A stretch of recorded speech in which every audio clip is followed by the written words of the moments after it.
What is up, y'all? It's your boy Aniki coming at you with another live reaction. Church of MHA Season 3, Episode 2, My Hero Academia, Chapter 341. Live reaction and discussion with your favorite Church of MHA podcast. How are y'all doing today? I'm sure some of y'all got to file in still. That's usually how it works. But, you know, we out here. So how y'all doing on this fine day? Let's get the Church of MHA in the church. It's been a pretty average week over on this side, but I'm sure some of y'all living that life. 9TH, yep. Recognize that one. Let's see, MK the Baby, Tyler Hawk, and Toomey all pulling up. Let's see, we got the people.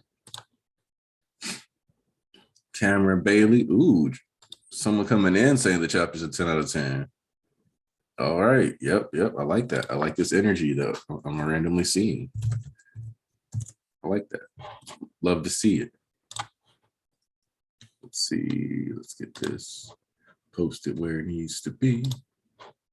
Let's see. All right. Waiting for everybody to file in.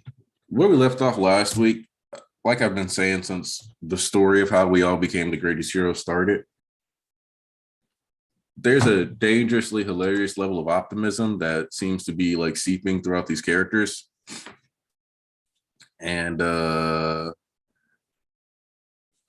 don't know. I'm kind of, he sent me a text that said he's coming back with "I told you so" energy, which lets me know that because of how like hyper negative people have been, he's got like an extra thing to say.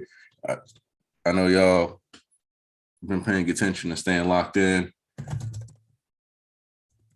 but you know, some of these people they test these patients a little too much. But yeah, let's see, where's Tanisha at? Tanisha, she usually shows up within the first 15. Let's see, best chapter in a while. Okay.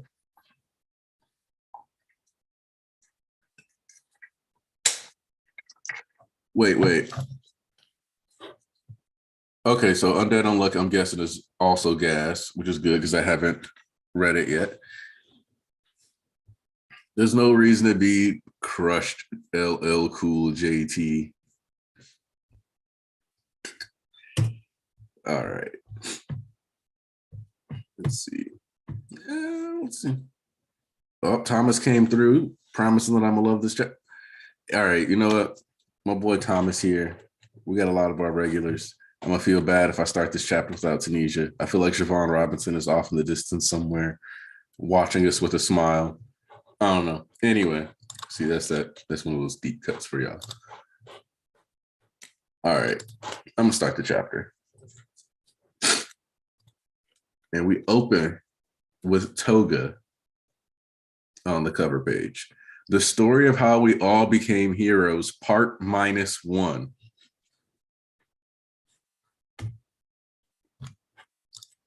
The story of how we all became heroes, part -1.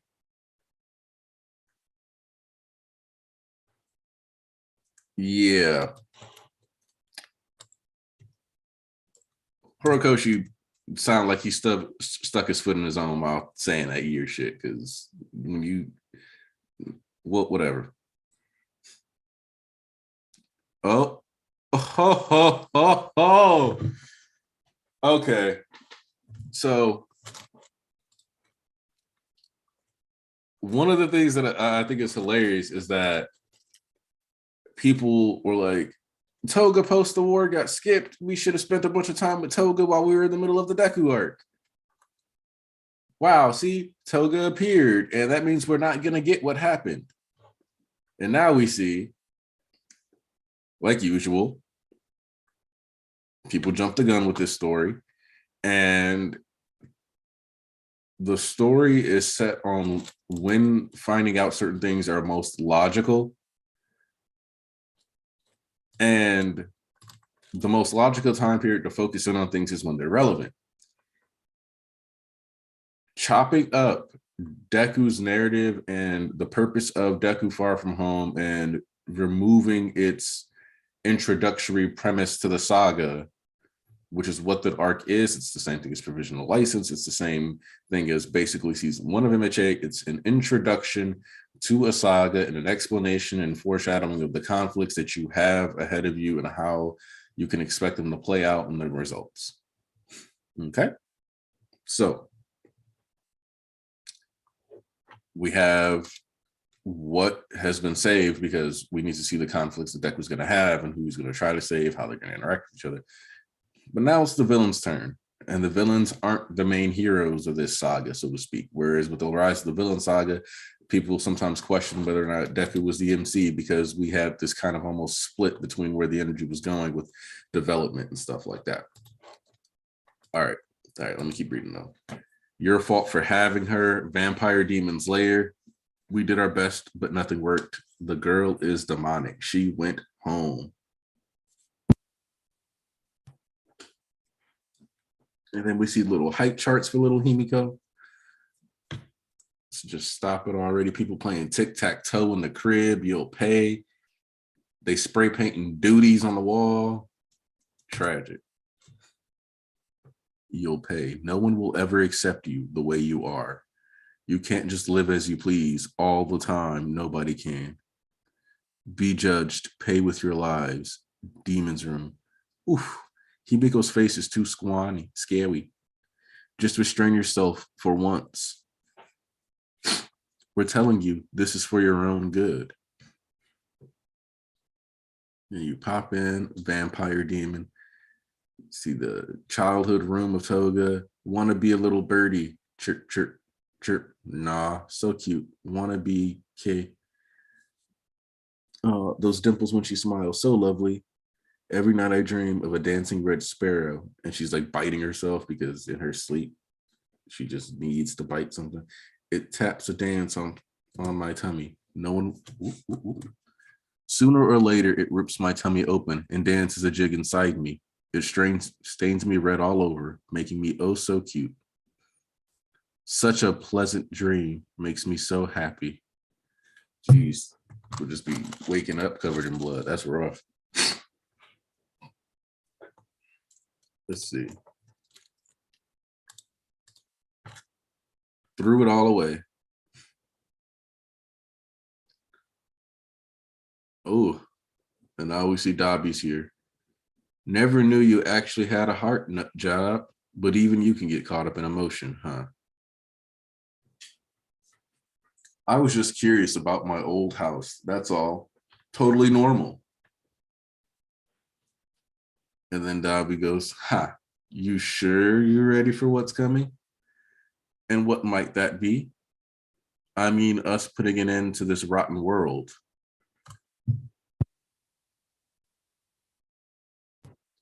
Little too late to ask that now, Dabi. Good. Whether we're crying or smiling, the sun will come out tomorrow, so I say.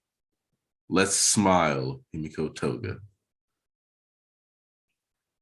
Smiling is why we live our lives. All right. So first off, we got to address the fact that Dabi looks at Toga's childhood home and straight up burns that mother down. He was like, nah, we getting that out of here. We getting that out of here. I love it. You'll get us caught, Toya, but that was awfully kind of you.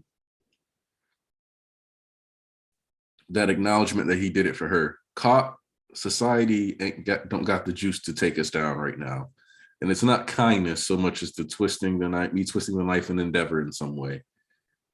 You'll be able to use it, you know, when you transform.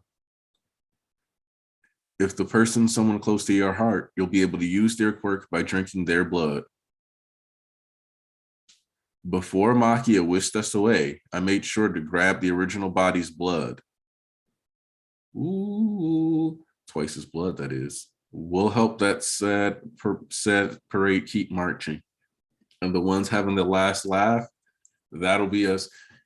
This man done flipped the script on all y'all narratives in half a chapter.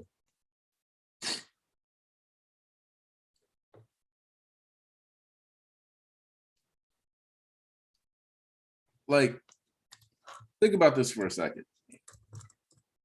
Everybody's been excited and apprehensive and nervous, and you've had all this MHA is gonna end of the year. I don't know what to do. They go weird. Horikoshi's giving them plot armor. No. And then he just reminded you who's really running this. Like, all these fears. And here we are. And now we got something way scarier, which is we're finally addressing Twice's blood and Toga potentially being able to utilize it. Because what you also then have is, depending on what kind of doppelgangers she can create, if she can create doppelgangers of herself as Twice, will they think they are Twice? Can she create clones of the original Twice by looking at her transformed self, thus allowing for a new Twice to exist in the world that actually does have to be mindful of dying, because he can die forever and will simply just cease to exist? Can we have that character on the table again, with that no longer being a gag, but rather the gag being foreshadowing for the permanent existence of the new Jin Bubagawara?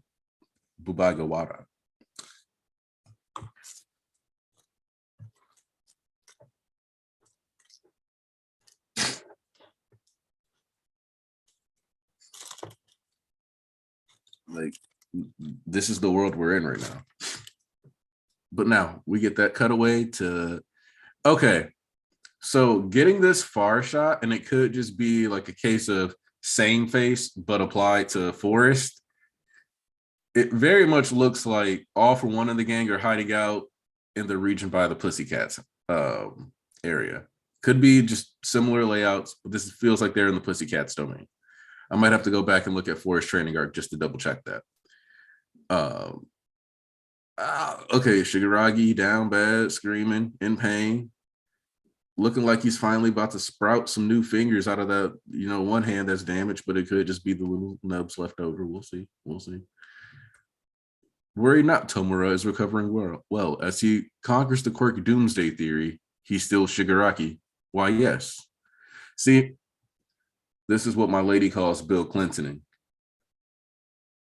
He says, why, yes, he is still Shigaraki. But within the context of this question, even if Tomura's or Lil Tanko's identity was completely stripped out of this character, because Shigaraki is his last name, it is still Shigaraki in that body.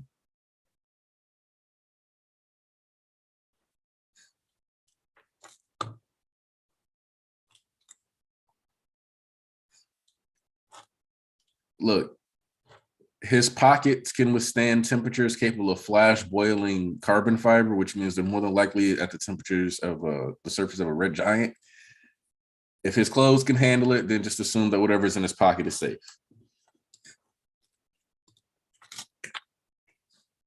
Yeah. Why, yes, of course. Spinner. I'm pretty sure you know what proportion of villain-designated criminals are heteromorphs. Ooh. No matter how hard the heroes and the government have tried to illuminate our society, the light can't reach every dark corner. Plenty of heteromorphs hold deep grudges against the so-called heroes. We who remain have paved the way. When the League of Villains was starting out, the world was exposed to your look, your form. It began with wannabes copying your costume, but now you're a guiding light for heteromorphs everywhere. As if I'm a big messiah. Yeah, right. I'm not out here serving some great cause. I'm only here for, but the die is already cast. No going back. The escaped convicts are one matter, but the common rioters in the street await your lead. Though Redestro can no longer pull that trigger, you can. And here's the return of Spinner narration. This is why at some point we got to address the fact that Spinner is objectively one of the most important characters. So, just saying. Yes, that one guy. That's exactly the vibe I got reading that.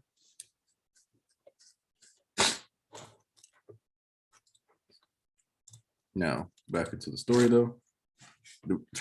No matter how an average dude like me feels about it, we're past the point of no return here, huh? And we see the return of that same disappointed look that he gave All for One back in the cave before the Star and Stripe fight. The first solid step from you will give them the necessary courage. Bring it all down, Shigaraki. No more thinking it over.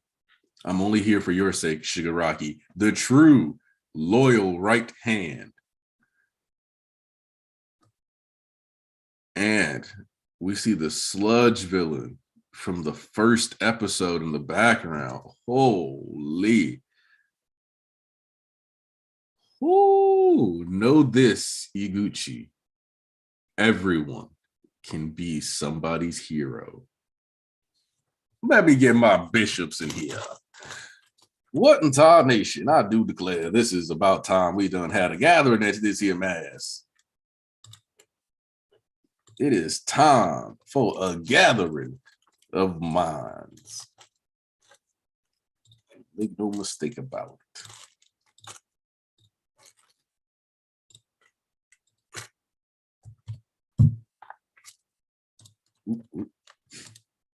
Y'all already know. Need these bishops in here quick and henceforth. And ASAP.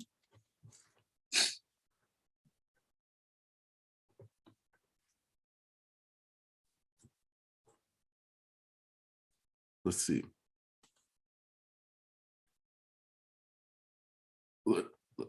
Hori taking a break. Oh, wait. We on break? We on break? Don't tell me we on break. Oh, Lord. Oh, Lord Jesus. It's a 5. 14 days. Oh, Lord. Man.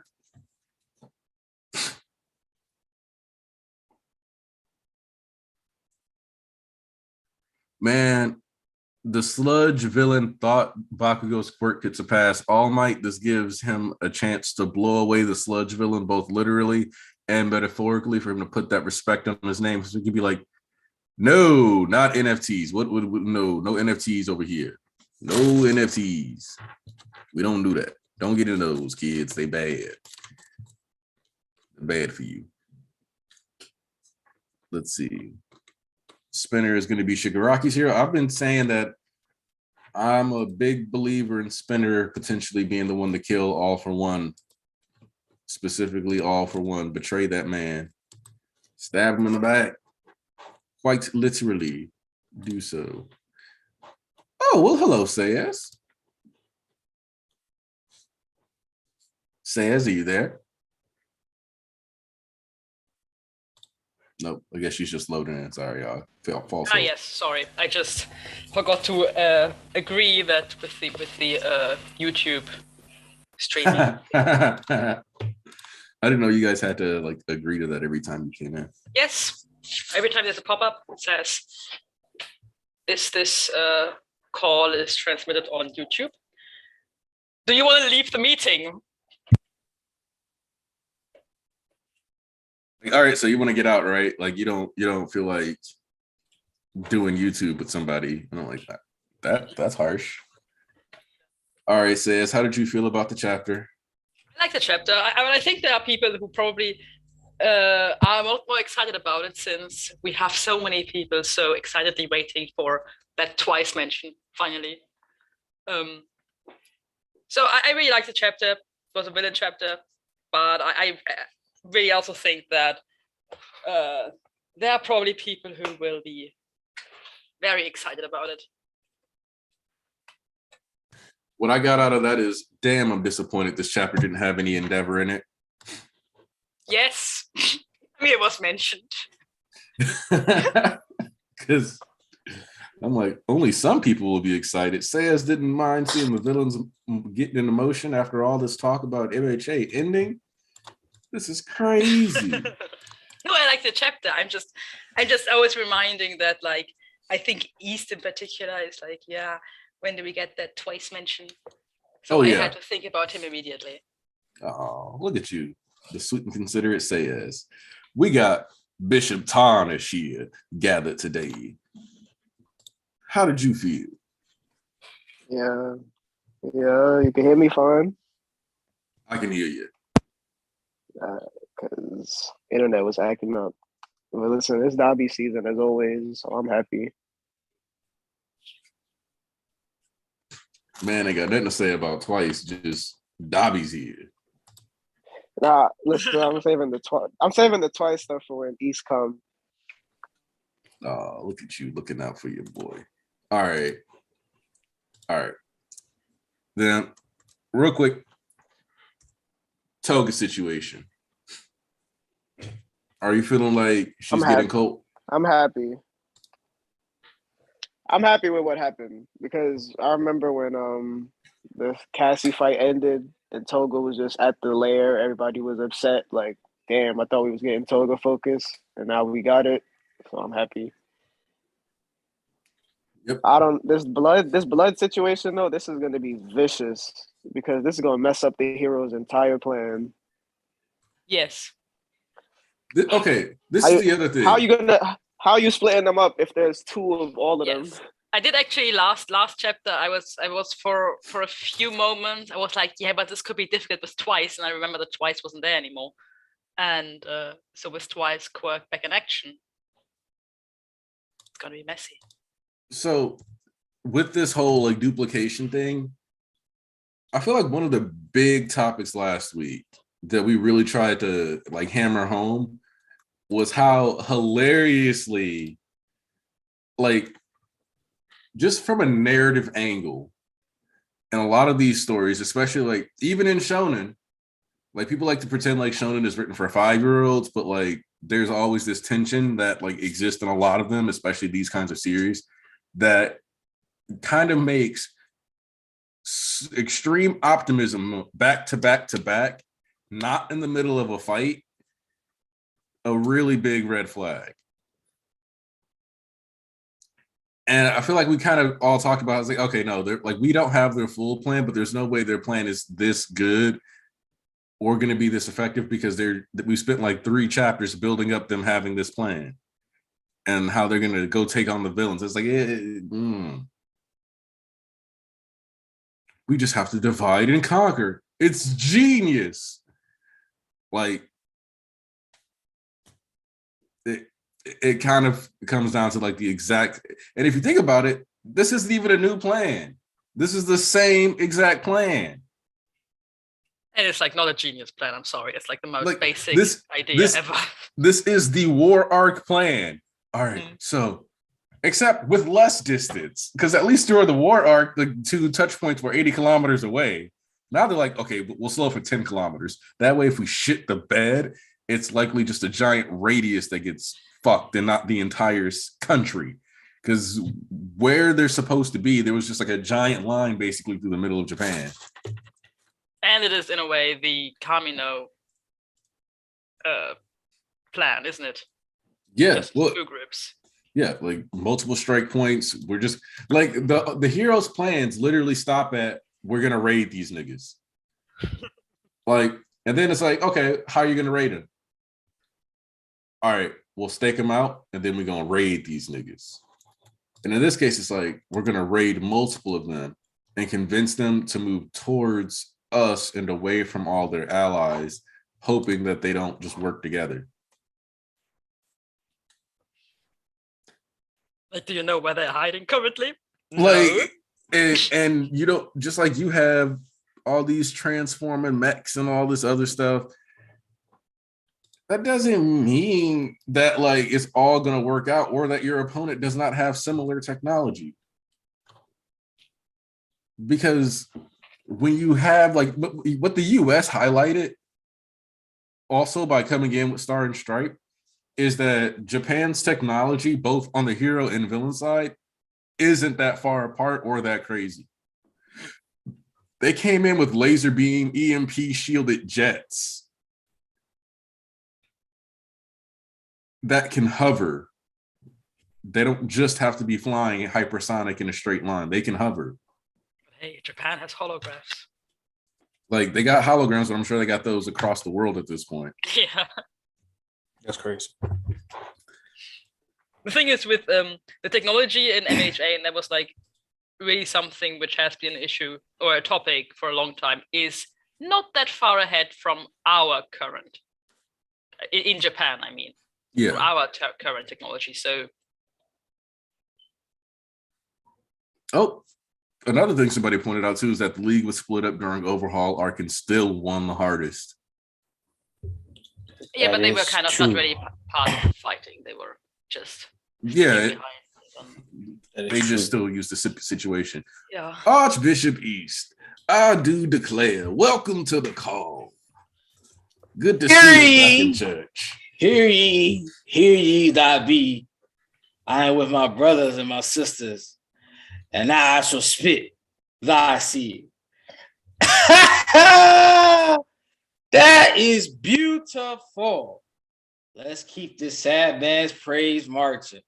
Once again, they bring back the best character in the series because he was not forgotten. And you know what time it is. It's undefeated at the East, baby. What it do? Woo! And I am jazzed today. Oh man. You're mistaken. Endeavor wasn't in this chapter. They brought my gold back. Listen. This is so funny because I told y'all niggas an upset can happen at any given time, no matter how good you think your plan is. And I wasn't even thinking of something of this caliber on this level of being that fucking plan, that big of an upset. This is just one of the biggest upsets we know coming forward. And now we don't even have to have the villain say, oh, we're going to use this then and there. Like somebody had pointed out in the chat. I was talking to Tarson about this on VC Friday. I was like, you know, at any point, like, you know, what if Horikoshi set the setup that like all the major villains got taken out, but it cut off before it's fully finished. And by the time it's revealed, all at the same time on a triple level, they were all just clones. And now the heroes don't exhaust all their firepower fighting those niggas. And now the real people come in to watch the heroes back out.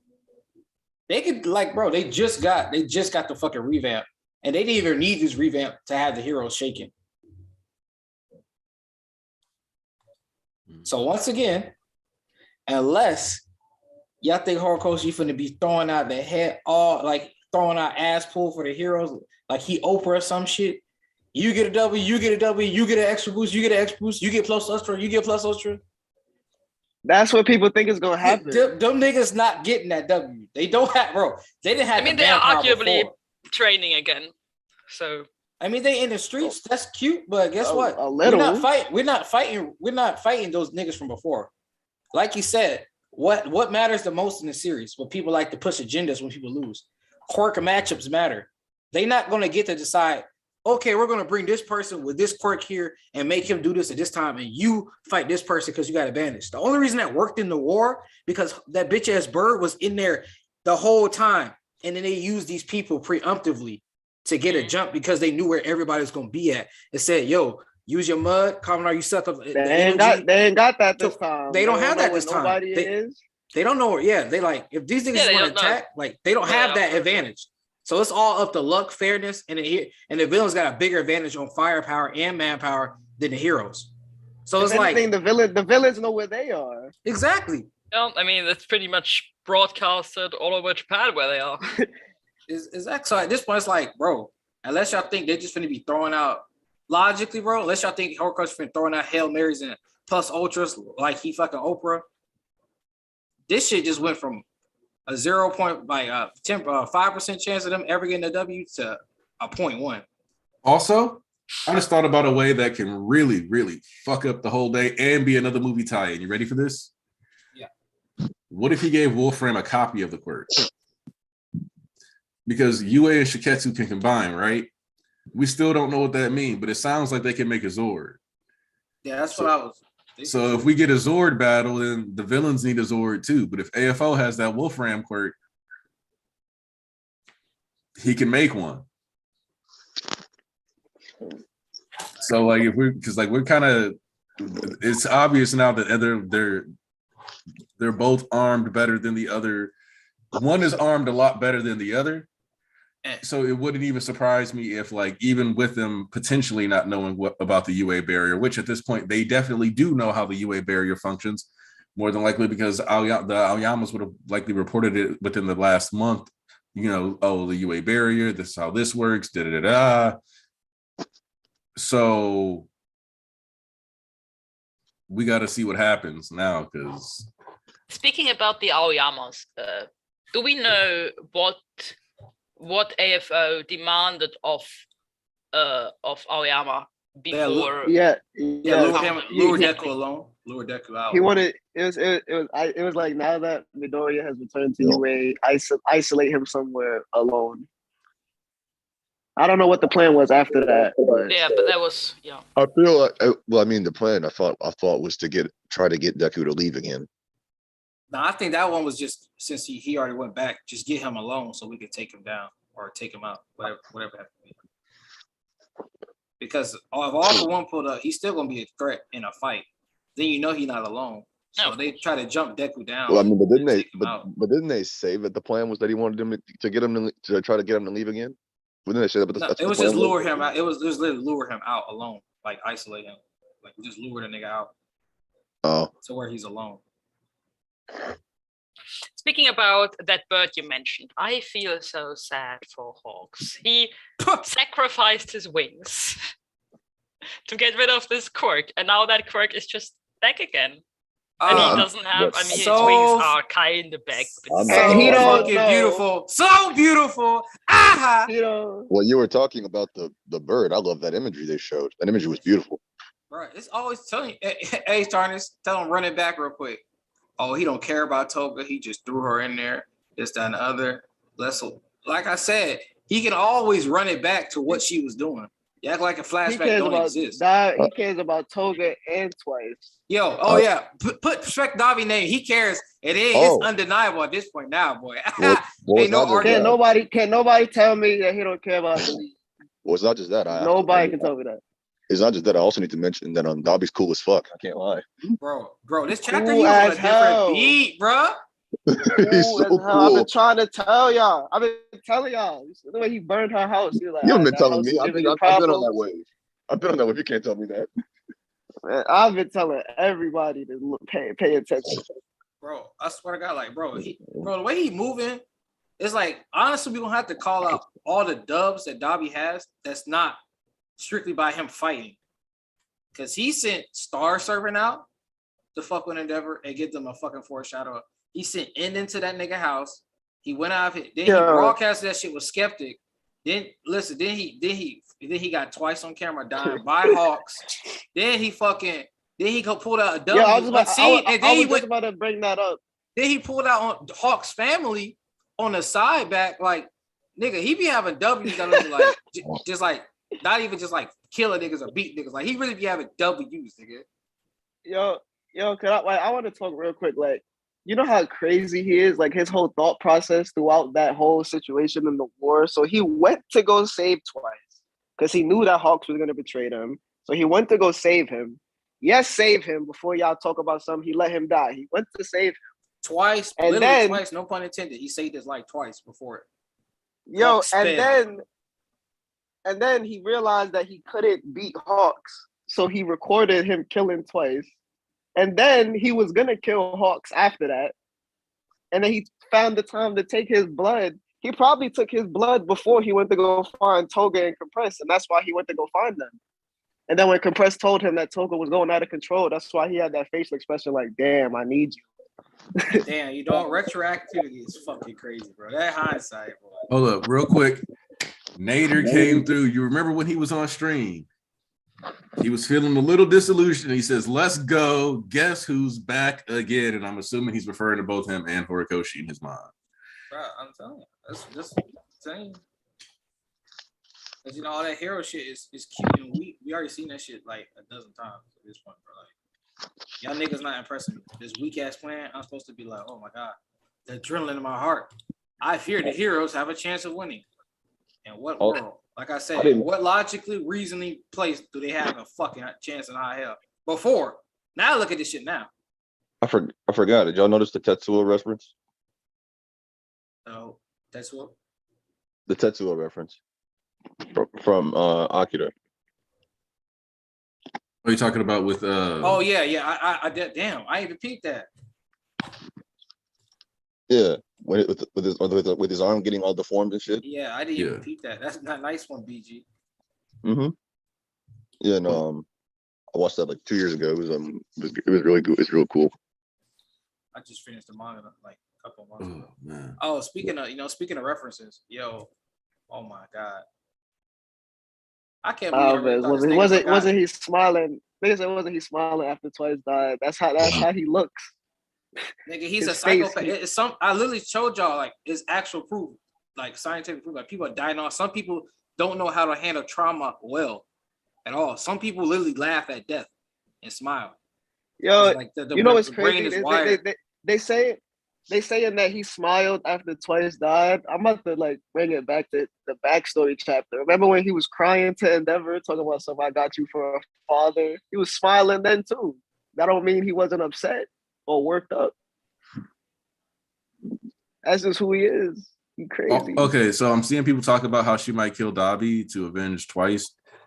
And I'm also going to say that I don't see, while Hawks is supposed to be a symbol of optimism, so it's hard to see him, one, using that recording in that way against Toga, but also it's hard to see him letting her know that before he's taking damage that could be potentially fatal. Well, because people are talking about him playing the recording of Dabi saying he didn't care and getting Toga to kill Dabi instead of killing that doesn't make any sense to me at all. That would be so far offline because the first of all, it's like, all right, they're together, and she has to stop killing Hawks just to go mess up. That wouldn't fly. All right, I'm like, I wouldn't understand why she would be like, yeah, Hawks is the one who actually killed him. But I'm gonna say, I'll get back to you later. I'll kill Dabi because he's becoming meme. Yeah. That's the shit that pissed me off about the deaths anyway, because everybody want to be mad at Dabi. I'm like, nigga, Hawk's the one that literally stabbed this nigga in the back. Figuratively, literally. Why are y'all blaming Dabi? After he just saved this nigga twice. And then he literally just, like, no pun intended, twice. Then he just couldn't get to that nigga in time. He literally said, "You're too fast." K goes to comment. He was pulling out his fucking trump cards to mess Hawks' head up. He's probably saving that. And like we said already, the league knows Dabi. Dabi is, like you said, Dabi is a nigga. He not finna get all emotional and sappy, be like, "Your mind's my best friends, my buddies." No, he moves through his actions. He literally said, "I don't give a fuck about these niggas." But guess what? A couple chapters later, guess what he did right after they got away? Hey, yo, compress, let's blow this bitch. When he could have just escaped on his own. And it'd be he had Twice's blood at that point too. Exactly. Now you thinking about it, he went to go really fuck these niggas up. Yo, if he really didn't care, bro, like if he was really on some, it's this my mission and nothing else, he probably would have gave Toga Twice's blood right there. But he seen that she was going through it. Yeah, because I was thinking about that. Like, I'm like, damn, but it also kind of lets me know that he was either expecting them to get away. Because like their plan was already ruined, so he wasn't expecting, like, he was like, I'll do X, Y, and Z. He's like, I'll do X and Y, but I'm saving Z. Because dropping the video on that day was like just making the best of the situation. But to save Twice's blood for afterwards lets me know that, like, he was like, oh, this might be enough, but if it's not, I guess we'll just have to finish the job. Like he said when we got that post-war argument, he was like, well, I guess I didn't do enough. Like, now we know. Like, he was like, no, I had something on me. I had that thing on me. Yeah. And the crazy part about it too is I do think maybe a reason why he didn't give Twice blood beyond it definitely is like a plan B that he kept back. If he were intent on finishing the war back then, he would have used the blood, but definitely that wasn't the case. That wasn't what he wanted. But I also think it might have been a bit of, I'm not sure first argument, I'm not sure how much of this blood he has. He gave Toga this small vial, which doesn't seem to be much of it. And technically, I guess, realistically, he could have gotten a whole bottle of that blood. I mean, I don't know how much time he had with the body, but he literally had the body right there. But if this is all the blood he has, he probably has only very little of it, so they have to use it wisely. But also, maybe he didn't want to be upstaged during his big. I mean, I can see. I mean, literally, if you think about it logically, within the sense of the narrative, there wasn't a lot of time, or they didn't need to do it. Because you got to think, he knows all of Makia's quirks. We didn't know what Makia had, and we didn't know, and they didn't know about the heroes doing the sedative or the sedative even going into his body. All right, they didn't know about that. They thought they were just trying to stop Makia. So if you think about it, he snatched up Skeptic, and he was having the entire time with the first part of them getting out of the mansion. That kind of would have clashed together because you have Makia, so you don't need to give Toga the blood at that time because they're still fighting to get away. So in that minute, it's like, all right, I don't need to really give it to her right now because like we're trying to get away, and we got Skeptic doing the little thing, and after that, it's like Toga, he was in the middle of getting a video done. He been cooking up for a good minute.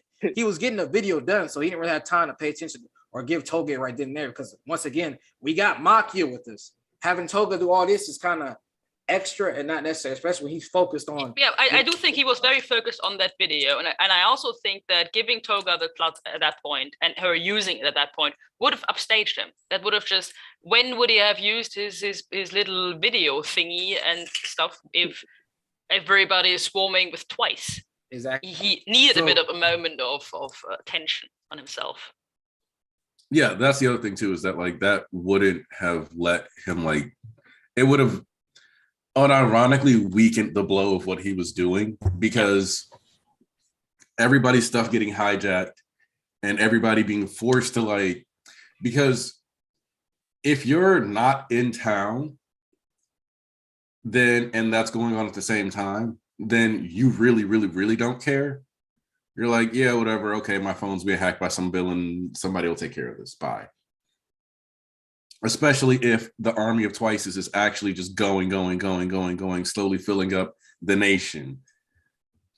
Because if he had actually gotten to start his Sad Man's parade in that room with Hawks or like just on the back of Makia, then that would have been like an 80-kilometer run where Twices were just pouring off of this dude's back the entire time. Yeah, that would have. That's what I wanted. And then he would have to yell over all these Twices for Endeavor to hear him, and of course he needs his reaction from. Right. Yeah, so basically, it would have been too much on all fronts, from within the story, like to everything that's going on, like it's writing it and drawing it, like it's too much. So it came when it needed to come. Like his overarching global impact might have been there, but his personal satisfaction would have been non-existent as far as like getting that revenge on Endeavor, because Endeavor would have been buried in a bunch of Twices. And then that video was to break that nigga, and that wouldn't have happened because it's like, all right, I'm broadcasting this, but you see what the thing with Makia, his incident was basically he's running straight 80 kilometers. He's like running straight in a straight pathway. There's debris flying left and right, but the containment zone is just like, instead of a circle, it's just a pathway. So you have time to ignore it if it's not in your vicinity. You know what I'm saying? If it run to your city. But if they had those Toga Twice clones running off of that nigga back, doing some Dabi shit, just burning every fucking thing. Because remember when he said in like NBA, he was like, yo, we could create a fucking army of Dabis. Yeah, he's strong. He'll fucking burn everything. It's like, wait, we need people here so we can beat down Makia. We need the fucking Liberation Front so they can weigh down Makia. Remember, that was the plan in NBA too. Mm-hmm. Let those niggas take him out. But they didn't realize he was holding back the entire time on top of that. So it's like, all right, that shit wouldn't like, Dabi wasn't even there with them. Yeah. So it's like so like that. Imagine those Dabis coming off, thousands of Dabis burning shit. Like, nah, that would have been too much. Everybody would have had to pay attention to like the chaos really going on. Because the chaos didn't start until basically like truly after like Taurus got broken. That's when shit started going lawless. Like, and that's kind of like the good and bad to him, like holding on to this. Like, obviously for the hero side, this is like the worst thing that could have happened. But he basically by keeping this blood, gave them an extra win condition, specifically for situations like the one that we're in now. Like how often was like, haha, little Toya, I have several plans instead of just one plan. And now we're seeing that Dabi was like, all right, I'm gonna do this here for this particular sociological impact, go forward, get society to change in this way. And then if somebody wants to question our legitimacy or we have a big conflict, we have an ace in the hole to further solidify our victory. And yes, if you can pull Twice clones, if you can pull Toga blood from a Twice clone, then in theory you could pull Twice blood from a Toga Twice clone. But we don't know if the rule will be that they're actually just copies of Toga that think they're Twice, or if she will actually get to duplicate it twice. That's the one thing that we'll have to find out. I'm going to think logically from Horikoshi's standpoint here. It's better if it's just a one-time ordeal, because this way you get extra closure on top of that with Twice. And to talk about this, I think it was Tyler that was talking to me, or I think it was Tyler Carey, one of you two. So we were talking about this. It was like, all right, well, Twice is coming back, right? And I was talking to the boys about this in DC on Friday. And it was like, all right, Twice coming back. So now it's going to be a run back. If you read JJK, you know who died, right? But they still helped out in Shibuya in another way, shape, or form. But they were already dead. And then we got the reaction to that person being dead by their loved one, right? And that thing, and and then to think about it like this is like people like, listen, y'all be talking about, Shigaraki reaction Twice, but nobody care about that nigga Twice more than me. So I ain't trying to hear it. That's number one. And none of y'all niggas care how, because I remember some of y'all niggas still blaming Dabi and on Hawk's side. So that's number one. So I want this shit more than anybody, but I'm patient.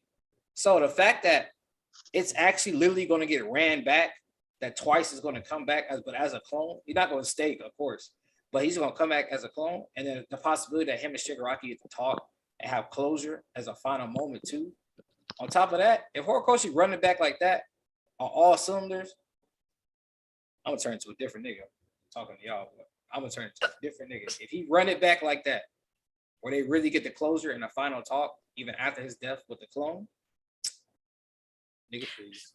Something else we could maybe talk about. I'm just looking forward to my crispy chicken tender meal with a nice side of Endeavor fries with a large Coke. Hey, I'm gonna need you to stop talking, preying on fucking Hawks' downfall.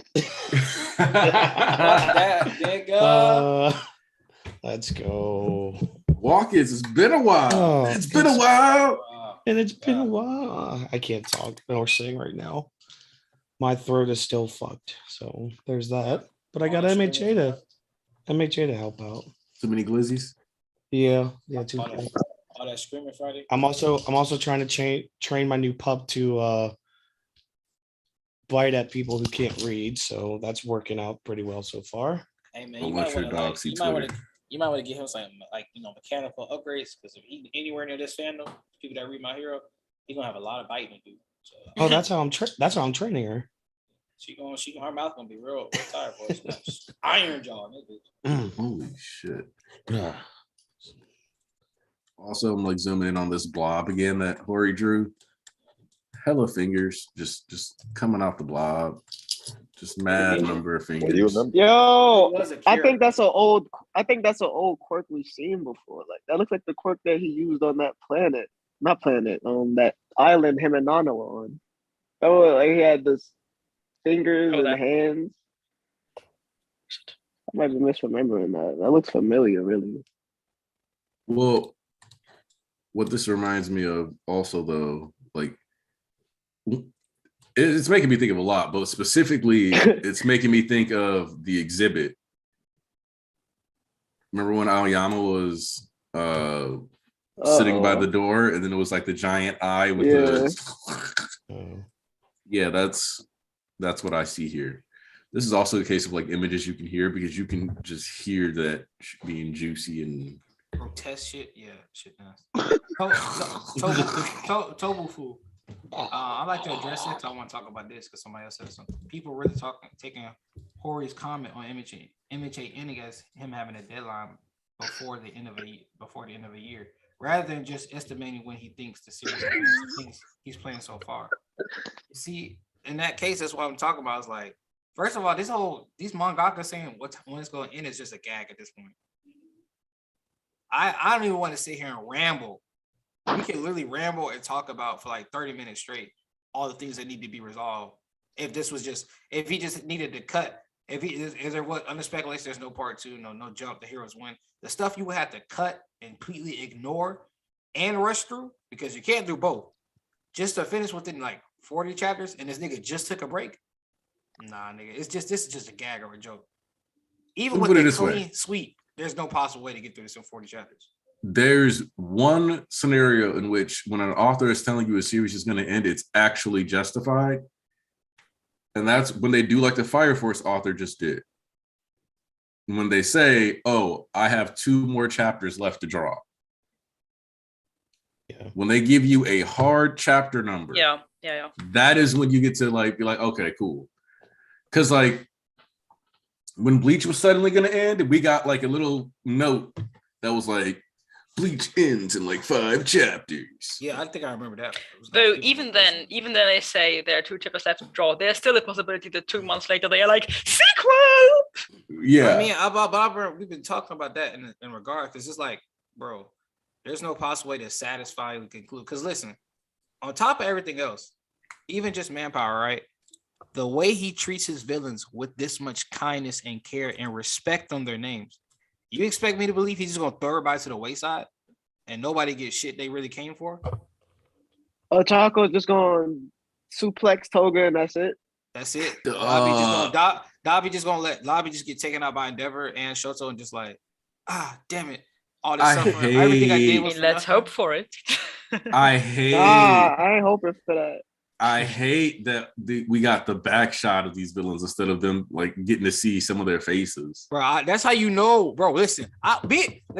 One of these is the MLA general though, because he was the one that had like the spiky stuff, and you see he's pulling out the katana though, which the businessman with the sword trope, you already know it's gonna go. Brr. Bro, I told you, I've been telling niggas since he popped up. I told y'all about Greninja. That's Greninja right there. Everybody knows I've been talking about these advisors and Greninja since they showed up. And I told y'all long time again. And niggas didn't believe me. They're like, oh, the advisors not coming. I was like, nigga, they coming. Like, we've seen a lot of them escape. Some of them got taken down, yes. But some of them still coming back and they strong. Like, bro, you think like literally again, shocker, the nigga that fought Kaminari. If you think about Kaminari wasn't the perfect counter right there, everybody would have been out the paint. And there's so many quirks, anybody can scale up to that fucking point if they want to. Like high, and you can't say anything. And all these niggas coming out of Tartarus and all these other prisons, they can scale anywhere they want to scale. So like when these advisors come back and they become like, he's been one of the most consistent ones since their start. Him, Gas Mask, the guy. He gonna get a fight. He gonna get a fight. I'm trying to tell y'all. I've been trying to tell these niggas about these advisors, bro. But everybody, he said his advisors. I'm like, okay. When y'all gassing these niggas up, when they throw their hands and they catch their W's, I'm gonna remember. Yo, like I told y'all. So also, is that the sludge villain from first? It is. It is. Yeah. Same exact person. I couldn't believe it. But he is already possessing somebody. The way it looks to me. He does look like he's in a heftier body this time, because he looks like he's got a bit more weight on him. Yeah. And you don't gain weight in prison. Horikoshi made him a deep character. All I'm gonna say is he's a demon for that. He's already. Bro, y'all see the dude right next to him. Yeah, the dude right next to him looked crazy. To the left, look at his tiny feet, big. He look like a noble a little bit. Yeah, he looks like a One Piece character. That's the One Piece build. Yeah. What? You get the big upper body. And then you look at the legs, bro. Chicken leg. That's a what's the English word for that? A canoe. Who's that dude on the left? He looks like I don't know why he looked familiar. The one all the way in the back with the spikes. That's the with the sword. With the sword. Yeah, that's the officer. That's what I was just talking about. The advisors, Greninja. He been there since they all got introduced. Oh, I knew his name looks familiar for some reason. Yeah, like he was one of the ones that was specifically like pointing out and has been there for quite a while, reoccurring. They just haven't gotten their shine brought properly. That dude in the suit reminds me of that screen cap I kept seeing from Sakamoto days, where they were like, "Don't lie to Mr. Deer." That nigga raw. I still haven't read that yet. I'm sorry, he became whack in the end. We really getting the heteromorph arc. It's really coming. Yeah. Oh yeah, that's the other thing. I told y'all he wasn't dropping this. Every villain that we can actually see well in this shop, you got sludge villain. Let's just say he's not, even if he's not in a body right now, if that's just how his base body looks now. You got skip leg day body ass nigga, long tentacles and fake All Might wings for ears head ass nigga. I look like a Greninja head ass nigga. I look like Mr. Deer with stuff poking out my head ass nigga. And then everybody else is in shadows. And these are like all heteromorphs. I'm trying to tell you that these decide. Oh, my fault. Say this because you were trying to talk. You go ahead. No, I actually wanted to talk about Twice Quill again. So let's talk about this first. Oh, say less. What was you about to say, East, about the heteromorphs? Oh, okay. Because I was about to say, like, you know, we've really been waiting on these niggas, and I told you I can't wait to see some of these designs. And the benefit of these niggas is like I told, I said before, like, you know, how he's going to introduce. There's a reason we didn't see the whole TARDIS prison break for multiple reasons. One of them blatantly being is just that, like, all right, you don't want to, the way you introduce somebody, like Nagant had a good introduction originally, right? Niggas was horny originally. But when she showed up with her quirk out, her full design, and her being her, you get the full effect of what somebody is. It's just like how I work. I wear a uniform, right? We all wear uniforms. But then when I get somebody's Instagram or these like girls' Instagram and like I follow them, and I'm like, hold on, is this the same girl I just met at work? Like, nah, it's her being her. So like with these characters, it's the whole month they had, they really get to flex and show their designs and be them.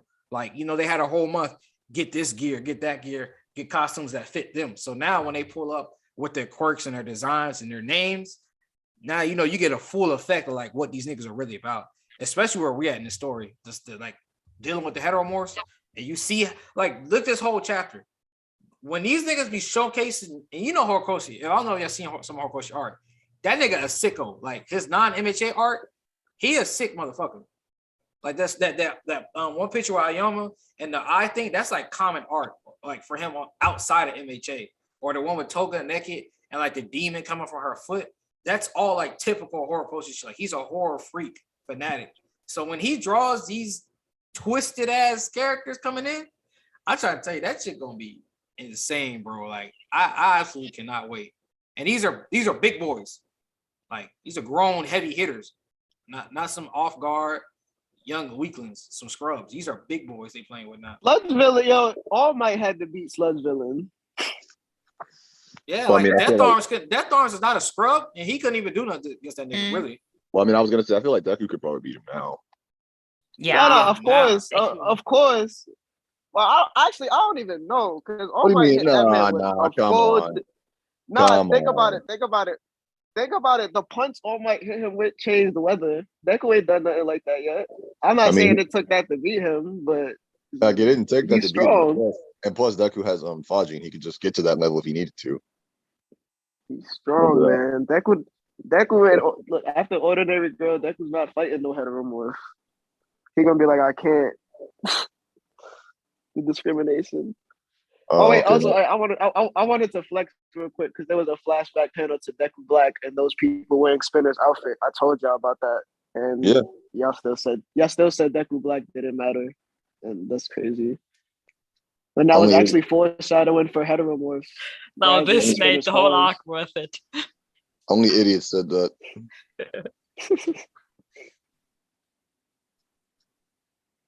Told y'all about thinking he just gonna be wasting this shit. No, sir. I was like, why are they wearing Spinner's clothes? for real. Like, why? And then Skeptic, like, it began with them wearing your costume, but now they're really on the wave.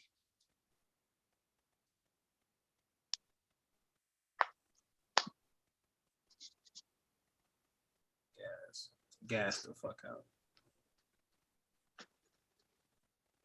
Listen, I'm reading like a few of these spray paints that people put all over Toga's house. Is Toga the Terrible really the best that guy could come up with? There's some like somebody scribbled like idiot on just us.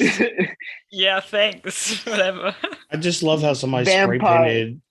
just spray painted a picture of poop on there. Just Yeah, I mean, like that's fairly I'm like, accurate. wait, what? That's what people do. I love it. And then somebody played tic-tac-toe this on way. it. Yo, I was just about to say that. Tic-tac-toe. That was my favorite thing. That was made the most sense to me. Killer vampire. I'm so glad she's getting called the vampire in canon now. I'm sorry. I was just really, really disappointed by the idiot. Get called that. Demon die. Where are her Demon's parents? room. They gotta be alive, right? They might come back. She might go find them. Might be evacuated. Who knows? So I wanted to ask about Twice Quirk now. With back to Toga, because we've just been talking about how whether the Twices she creates are copies of herself in Twice form or whether she actually copies Twice. My other question would be, her quirk is pretty limited in terms of time, because depending on how much blood she has a few minutes with that quirk. And the question is, like, we know when the first Twice dies, that then everybody else also dies shortly after. No, but what if the Twice doesn't die? True. Like in her case, the original wouldn't be die. Like she would be the first in the chain essentially, and in her case, she wouldn't die. She would just lose the quirk. Would it just be like feeding itself and just continue until she actually dies, or would running out of time with her quirk also mean the sad parade ends? I don't think Twice's clones go away when the original dies. When he died, what happened was that clone had fell off like the balcony and it was weakened. So it was like trying to remain form.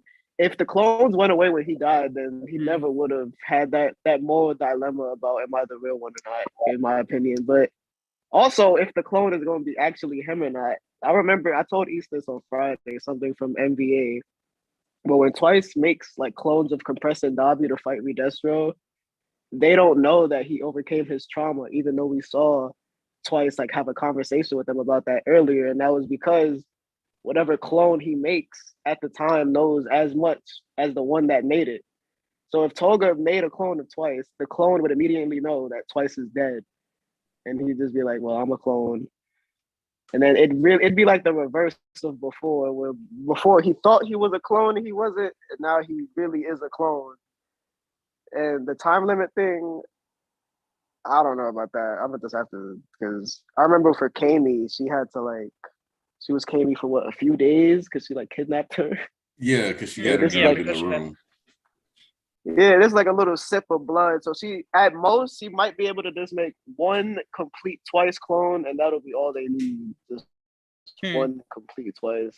And like I said, that's the proper way to use it, because you don't want to just like I said, this is like a big upstir. This is not something that we should just keep using. Like I said, it should be a good homage, payoff, send off once again. Like, we haven't forgotten about you type beat.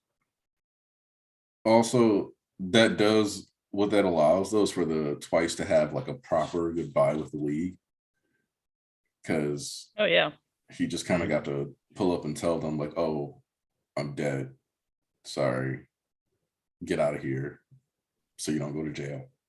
But I don't really know how much time Horikoshi would put into this, because he's been very much holding back with these emotional moments. Yeah, lately. But I would also say that like one of the highest emotionality points of the war was Twice's death. Like that was one of the things that we spent the most time with, as far as like with it impacting the tone of the chapter and not just being a fight, but like being something that actually impacted. Because like the whole reason why Toga splits off during the war, like, is because of what happened with Twice. There's like a consistent Nader came through and said, hey, Tarnish, did you forget that the Redestro clone that attacked the government disappeared when Twice died? That was just a matter of like, once like he got like the battle started, of course he got a notification for Raiden, and they probably they attacked him. It's a bunch of heroes there. It was fighting. Like, yeah, there's too much that goes into that particular one because like it could have been that because it didn't look okay. Because I do want to say that it did not look like anybody in that room could legitimately cause Redestro a problem.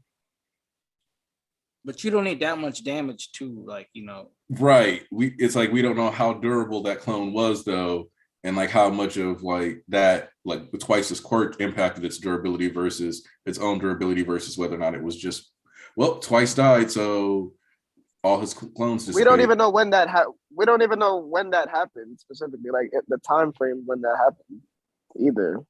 Like, was that when the battle first started? Because that's not when Twice died. It took him a little minute. That's because the heroes. Okay, so Tyler Hawk pointed out that Horikoshi tends to save the emotional aspects for the villains more than the heroes. Part of the reason for that is because the heroes haven't completely earned their gratification due to the fact that they haven't realized that they need to be saving people like those in the League of Villains in the first place. Until they can, as a collective, make that step, I think we're always going to focus more on the pain and the suffering of the downtrodden than those who are technically winning.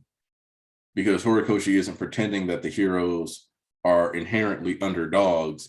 They can be underdogs within the scope of a fight. Like, we brought Endeavor into, like, the Pro Hero arc makes Endeavor feel like an underdog as he's fighting, Hood, and we're looking at, but you got to realize that at the end of the day, the dude is still the number one hero in Japan and a multi-millionaire. He is objectively as successful and not at all what you would consider an underdog in life. It just so happens that he was fighting a hard fight. But you can kind of feel that way sometimes for the heroes. You can feel like they're underdog positions, but they're ultimately the ones on top. Yeah, currently I think there's very much of it, and that is currently the heroes have this position where they are collectively, they seem weaker than the villains. And also with the whole public hatred against them now, they also seem a bit downtrodden, but they are still socially, of course, more accepted than the villains. And they still are ultimately running the country. Yeah. From a, and they like still the military takeover way. And they still haven't taken and then once again, they still haven't even taken like a proper L to feel like, oh, poor heroes, okay, now they should come back. No, if anything, they've gotten away very cutely enough. Like, they still got the shelter, this and other. That's why we need that ultimate LL to fully get them to grow up and realize. Because once again, who had the say so in bringing Ayama into the plan? Aizawa. Deku may talk this little shit like he was the MC, yeah. But guess what? Tsukuchi was like, yeah, that's all cute and all, nigga, but he tied up. I'm in charge. You a kid. I don't give a fuck about your power. Step aside. Then Aizawa says something. He said, okay, you a pro hero. You experience. You know what you're doing. You got clout. Let's see what you got to say. All right, we're going with your plan. Over, they just brushed Deku aside. So once again, they don't even have it's like once then they still coddle. There will be no hand holding. Yeah, that's like Aizawa had to have that conversation because it's like they're your friends. You putting it nice. It's like, yeah, nigga, you ain't got no choice. You gonna get your ass up and fight. It's like, once again, they need to have those actual, like, they're not ready enough for me. You know what I'm saying? In any regard, like they're still young in the mind. That's basic. If you really think about it, that's basically what Dabi did this chapter to Toga. He was like, yo, you still with the shits? All right, cool. Still with the shits. And listen, I don't know what you mean by, like, not honing in on the emotional aspect, because I almost shit was very heavily emotional, but he gonna run back with the league and Twice. I promise you that. Like I just told you before. And now, once again, we definitely have a real, actual, legit reason as to why they would actually have another conversation or even think about Twice. He's dead, but he's not forgotten. So feeling that like Horikoshi not gonna come back to that, or it's not or for some emotional thing or whatever. It's like, yeah, he definitely coming back on that because he just showed why he would. Twice is literally gonna come back as a clone, and of course it's not gonna stay there. It's gonna take damage or die, but at the same time, we don't need him to stay there. All we need to do is see him with them and get the conversation. Yeah, but because it would be her, would it still be him? Would it be her? No, it would be him. And It's gonna be him. It's gonna be him. It's going to be him. There's no reason need to be different. Because when she become, all she has to do is become Twice, take the measurements. She knows who Twice is, how he acts. So if she makes a clone, it'll just be a perfect clone. There's a reason why it has to be the people she loves. And his costume comes with his costume comes with the measurements too. If anyone wants to say that's a problem, he has the measurements on hand. Like everything about him is set up, or everything about this is set up for her to be able to use his quirk. So yeah. Like, oh no, I'm not even talking about using the quirk part. I know she can do that. I'm more so saying, is it if she like would it be him or would it just be her? No, I think she would make him. Why wouldn't she make him? I think she'd be able to make it him that remembers being dead. Well, yeah, that's she would have no choice but to know. Hold on, I'm confused about something. Why do people believe like Twice's personality be gone if he got cloned? Like, I'm confused. I don't know. Like, that's not how Twice's quirk works. He makes a clone of somebody else, and it's that person. So why would she did the same thing using his quirk, make a clone of Twice? It would not be Twice. That don't make sense. We also need to address something very important, which is one of the reasons why Skeptic wanted Twice to be a part of the Paranormal Liberation Front in the first place, which was, do you remember? If the unspeakable happens. Yep. They wanted to make sure that no matter what happens, they had access to Redestro's legacy and would be able to like bring him back and make clones of him if necessary. So while you could argue that because the clones are created in the last state scene, but if she creates a clone of herself or a clone of Twice based off the measurements that match up to him because she turned into him, then the latest version would be a lively one. And that would be like a loophole. And it's funny because like if you think about it, this is what people would consider like a JoJo style loophole or like a Nen ability loophole if you get that complicated with it. So it'll be interesting to see like if we go this route, if the double standards start popping up because start popping up. No, they've been there. Yeah. I'm just saying like Aniki, that's actually a fact. The clone would be healthy because remember when Twice made a clone of Toga in NBA and it was still beat up because those were the measurements that he took. Yep. So it's going to be a perfect Twice. That's another thing. If she made the clone of him, whenever the fucking shit runs out, would he still be around? Yeah, until it takes damage. There's no reason that just because she doesn't have the blood, she can't transform like the core. It's like if it's like Shoto, it's like Endeavor running out of like fire. He already used the fire, it's already done. What's done is done. It's not like a spiritual connection that once the primary user, like the first initial quirk user of that thing, it evaporates. The effect is still there. There's no reason it wouldn't be there. And I'm very curious when they're gonna I'm very curious when they're gonna bring him back. In fact, actually, that begs the question: Are you gonna be okay with Hawks then after that? Not Reese. East. What you mean? Well, because when he fried and carved up, yeah, I love you.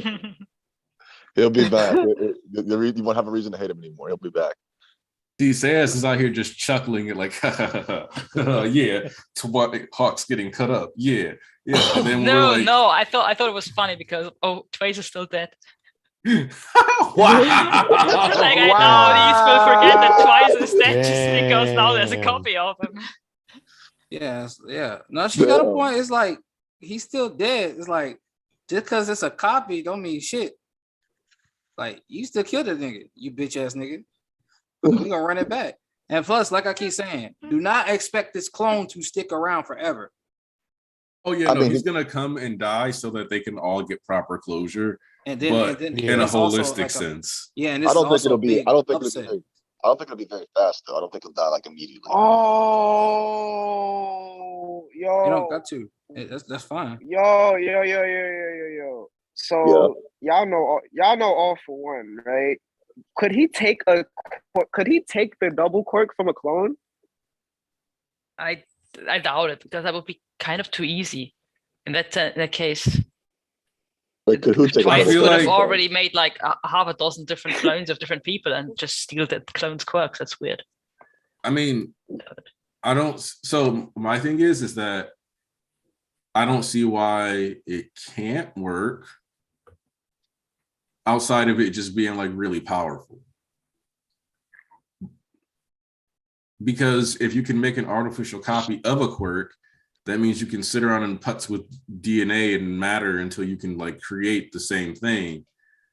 So, and in theory, you can take blood from another clone.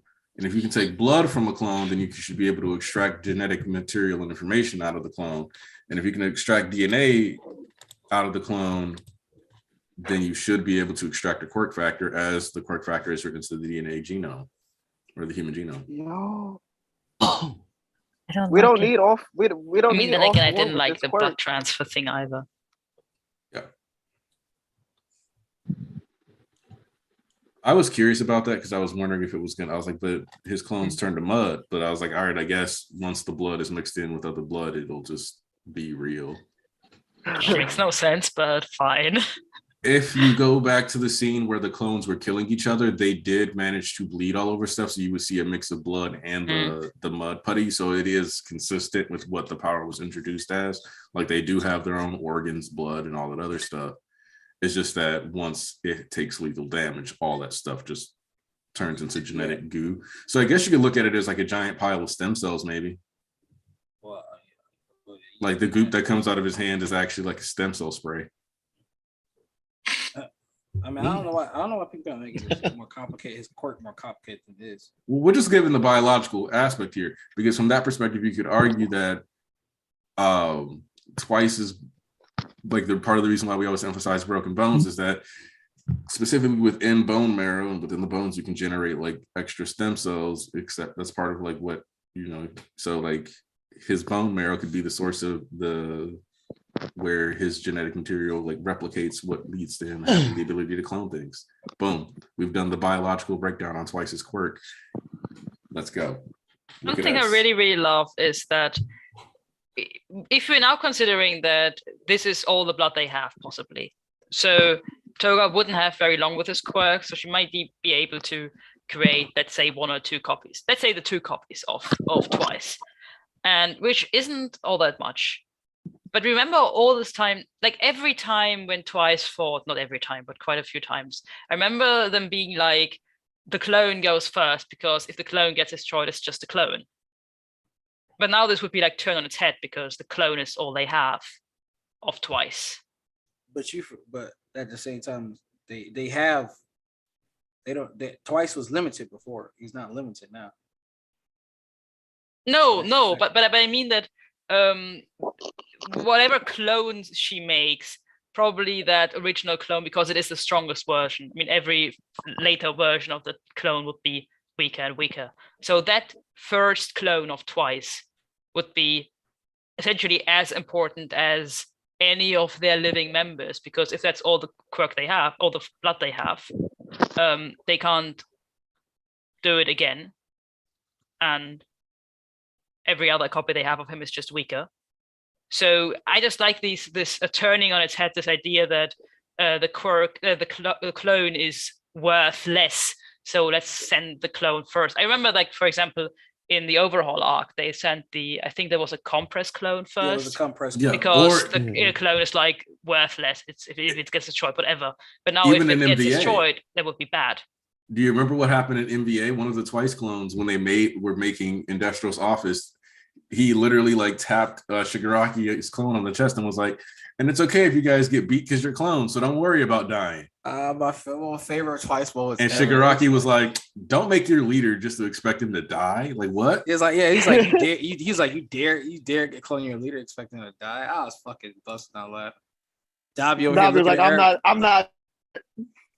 Dabi was like, yo, who are you people? Because you look at that fucking like this nigga, these other niggas in like Redistro, like, yo, who's this? And Compressed just over there confused as shit.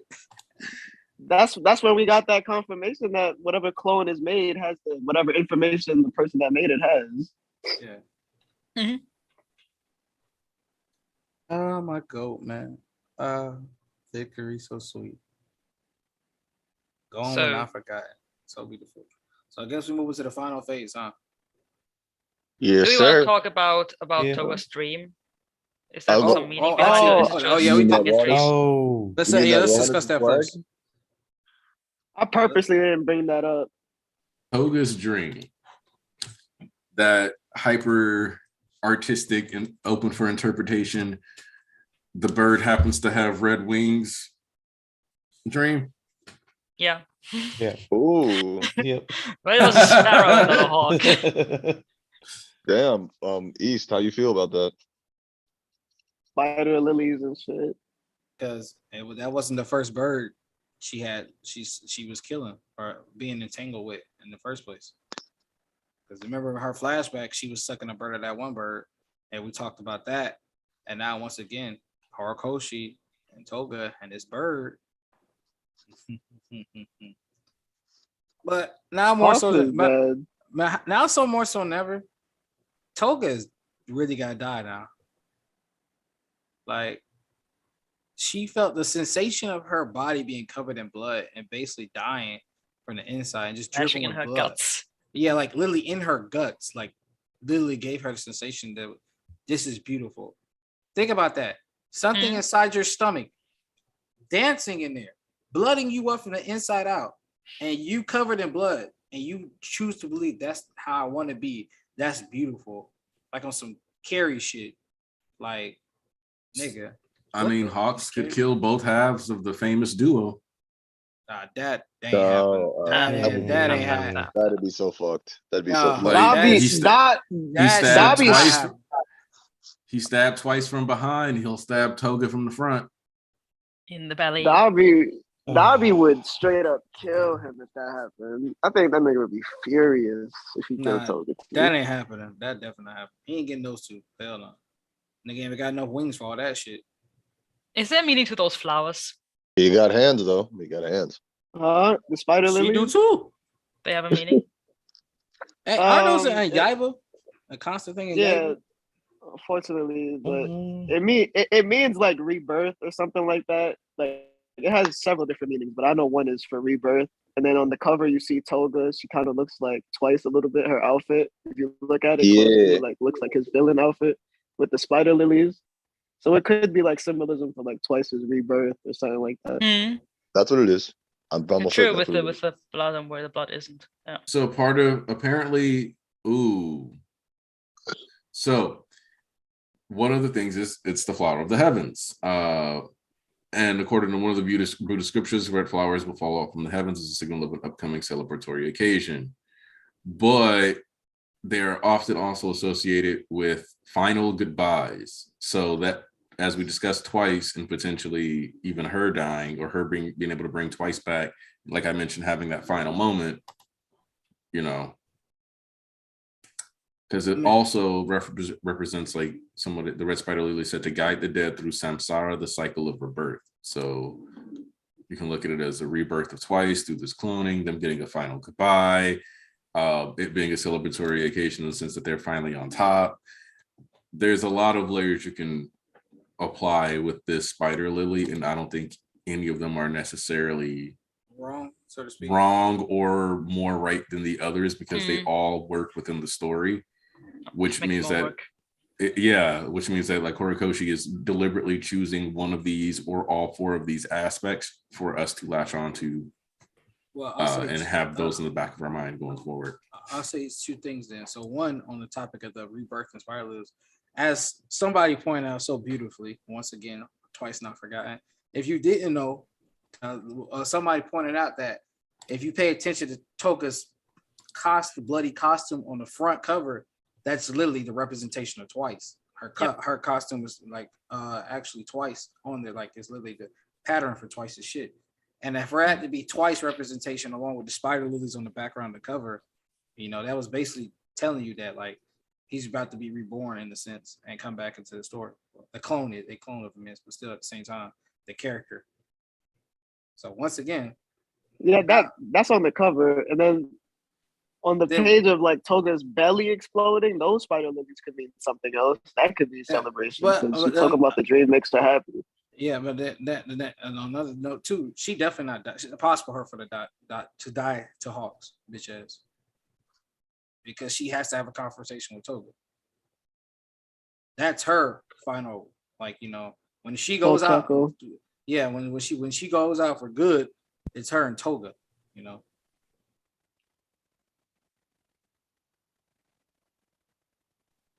She gonna kill Hawks. Or Dabi gonna kill Hawks. Somebody getting that nigga, bro. I'm trying to tell y'all, bro. Like, I don't know why I think he's safe. Honestly, I would be perfectly fine if Toga or Dabi didn't kill Twice, and the Hawks, and the person that killed Hawks was everybody in Twice's regiment, Team Black. They're like, you killed our commander, so we stomping you out.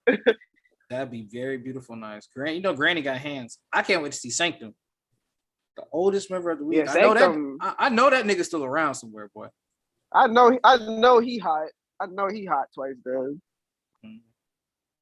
He's somewhere around this bitch, boy. I'm telling you, he the oldest member of the league. Ain't no way hell he went outside, boy. Oldest member of the PLF, the Liberation Army. He ain't no way hell he went outside. Oh man. Actually, let's real quick pull that up. Let's look at the let's see, what was that, around chapter 258? We got to see exactly.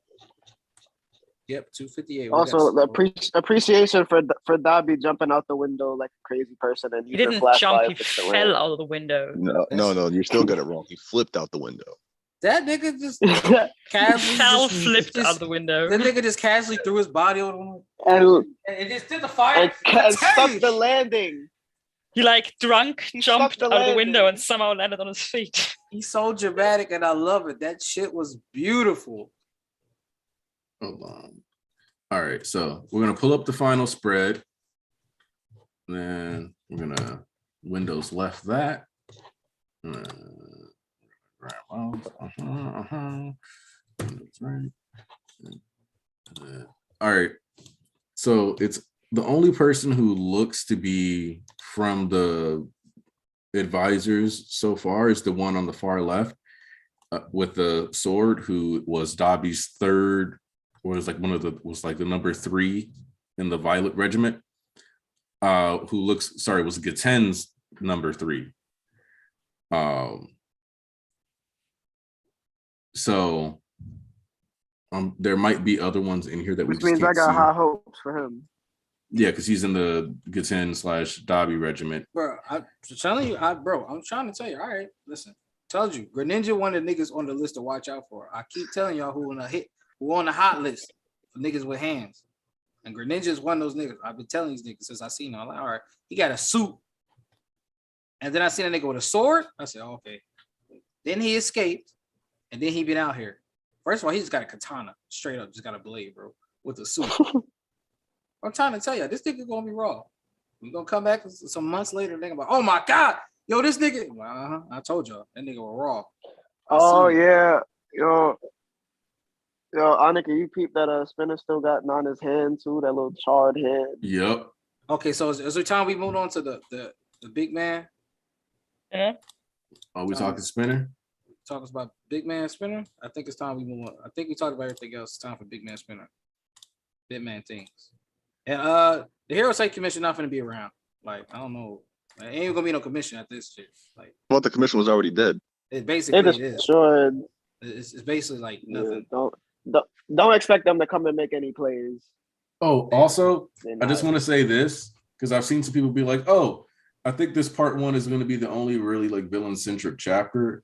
I'm not getting that vibe from this. It could be. Who the fuck? But I feel like we're getting a minus part 1, a minus part 2, and a minus part 3. Now you already know how he parallels the heroes and the villains, but what in God's name would make you think this? They would make them think, okay, Spinner's about to go have a speech and rile up the rest of the army, but we're not going to get that next chapter. We're going to cut back to the heroes. Like, no, we're done with that. We're done with that cutting away. We're done with that. This isn't like, a flashback. This is happening in present time. This is minus part 1. We just got 3 parts. Why would we not get 3 parts again? Like, I don't know. I don't see that. Never mind. I forgot who we dealing with. It's been so long. 3 chapters of hero setup, 3 chapters of villain setup. And Sounds nice to then me. it'll be que sera. Watch we get part -4, and it'll be like, wait, what? He did the villain. They got more parts. At that point, I'm calling it NBA too. I'm be like, all right, there's a little sequel.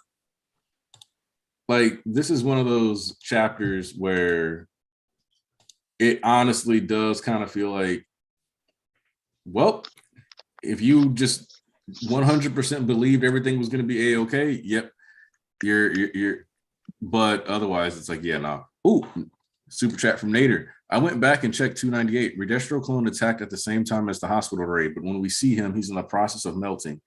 So don't know if it's because Twice died or he got hit.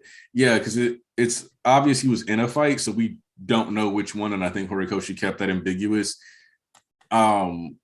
Possibly because he wasn't sure which one he wanted to do with that power yet.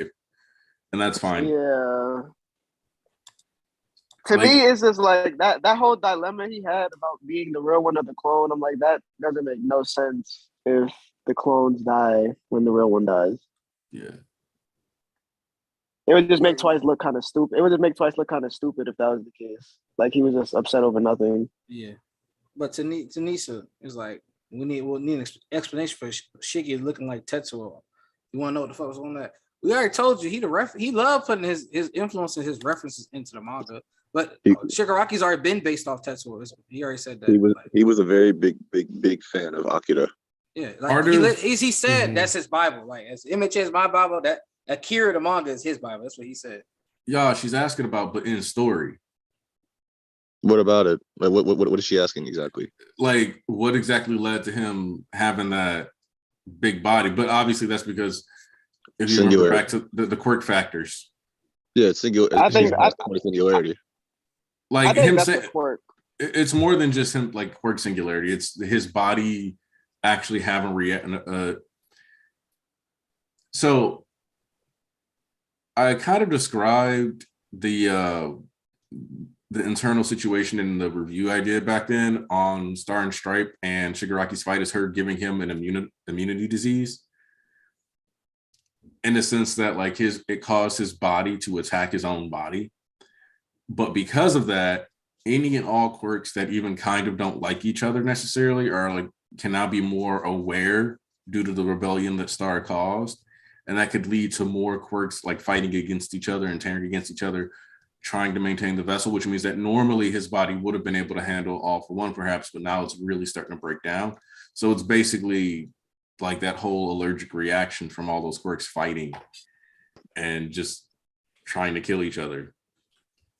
And so his body's morphing partially as like all those quirks fire off and cause his body to expand, just like how it was when Star did it. So these are still the after effects of what Star did to him, more or less. Once again, she still mattered. Niggas like to act like she didn't do shit, but here we go. She gave these niggas a little bit more of a chance, but they're still gonna lose. And Pale, he said literally Akira is his Bible, okay? But that's the manga too. But it's one of his 3 favorite movies. He says Akira, Spider-Man, I think it was Far From Home, and another one. He's like, I can't decide. My top 3 are always switching. But he said they asked him what's this Horikoshi have a favorite person about. He shouted Akira.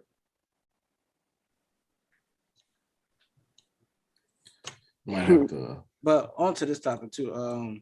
Shoji's time is near. Yes, it is. But Spinner's is closer. Next chapter, baby. Oh, let's talk about this Tarnish, like we talked about too. I seen somebody like make a comment or a side note about like, you know, Spinner's character going through regression or what have you, so to speak. It's like, oh, I don't like how the development with Spinner, this, that, and others. Like, yeah. I'm like, so I don't know what the fuck to talk about because his character is going even more so forward. He already told y'all he's hollow in a sense, and he's only cares about very few things. At first, it was staying ideology. Now he's all for Shigaraki in the league, especially Shigaraki, all for his sake and his will. That's what he's living for. So Spinner, I feel like Spinner is really some good representation for like racism for real, because the way that we know what he went through, like in the slums and stuff like that. And then now Skeptic is telling him, "You're this big messiah. You're this. You're that." He's like, "Well, yeah, but I'm not really out here serving this cause. Like, this is crazy to me."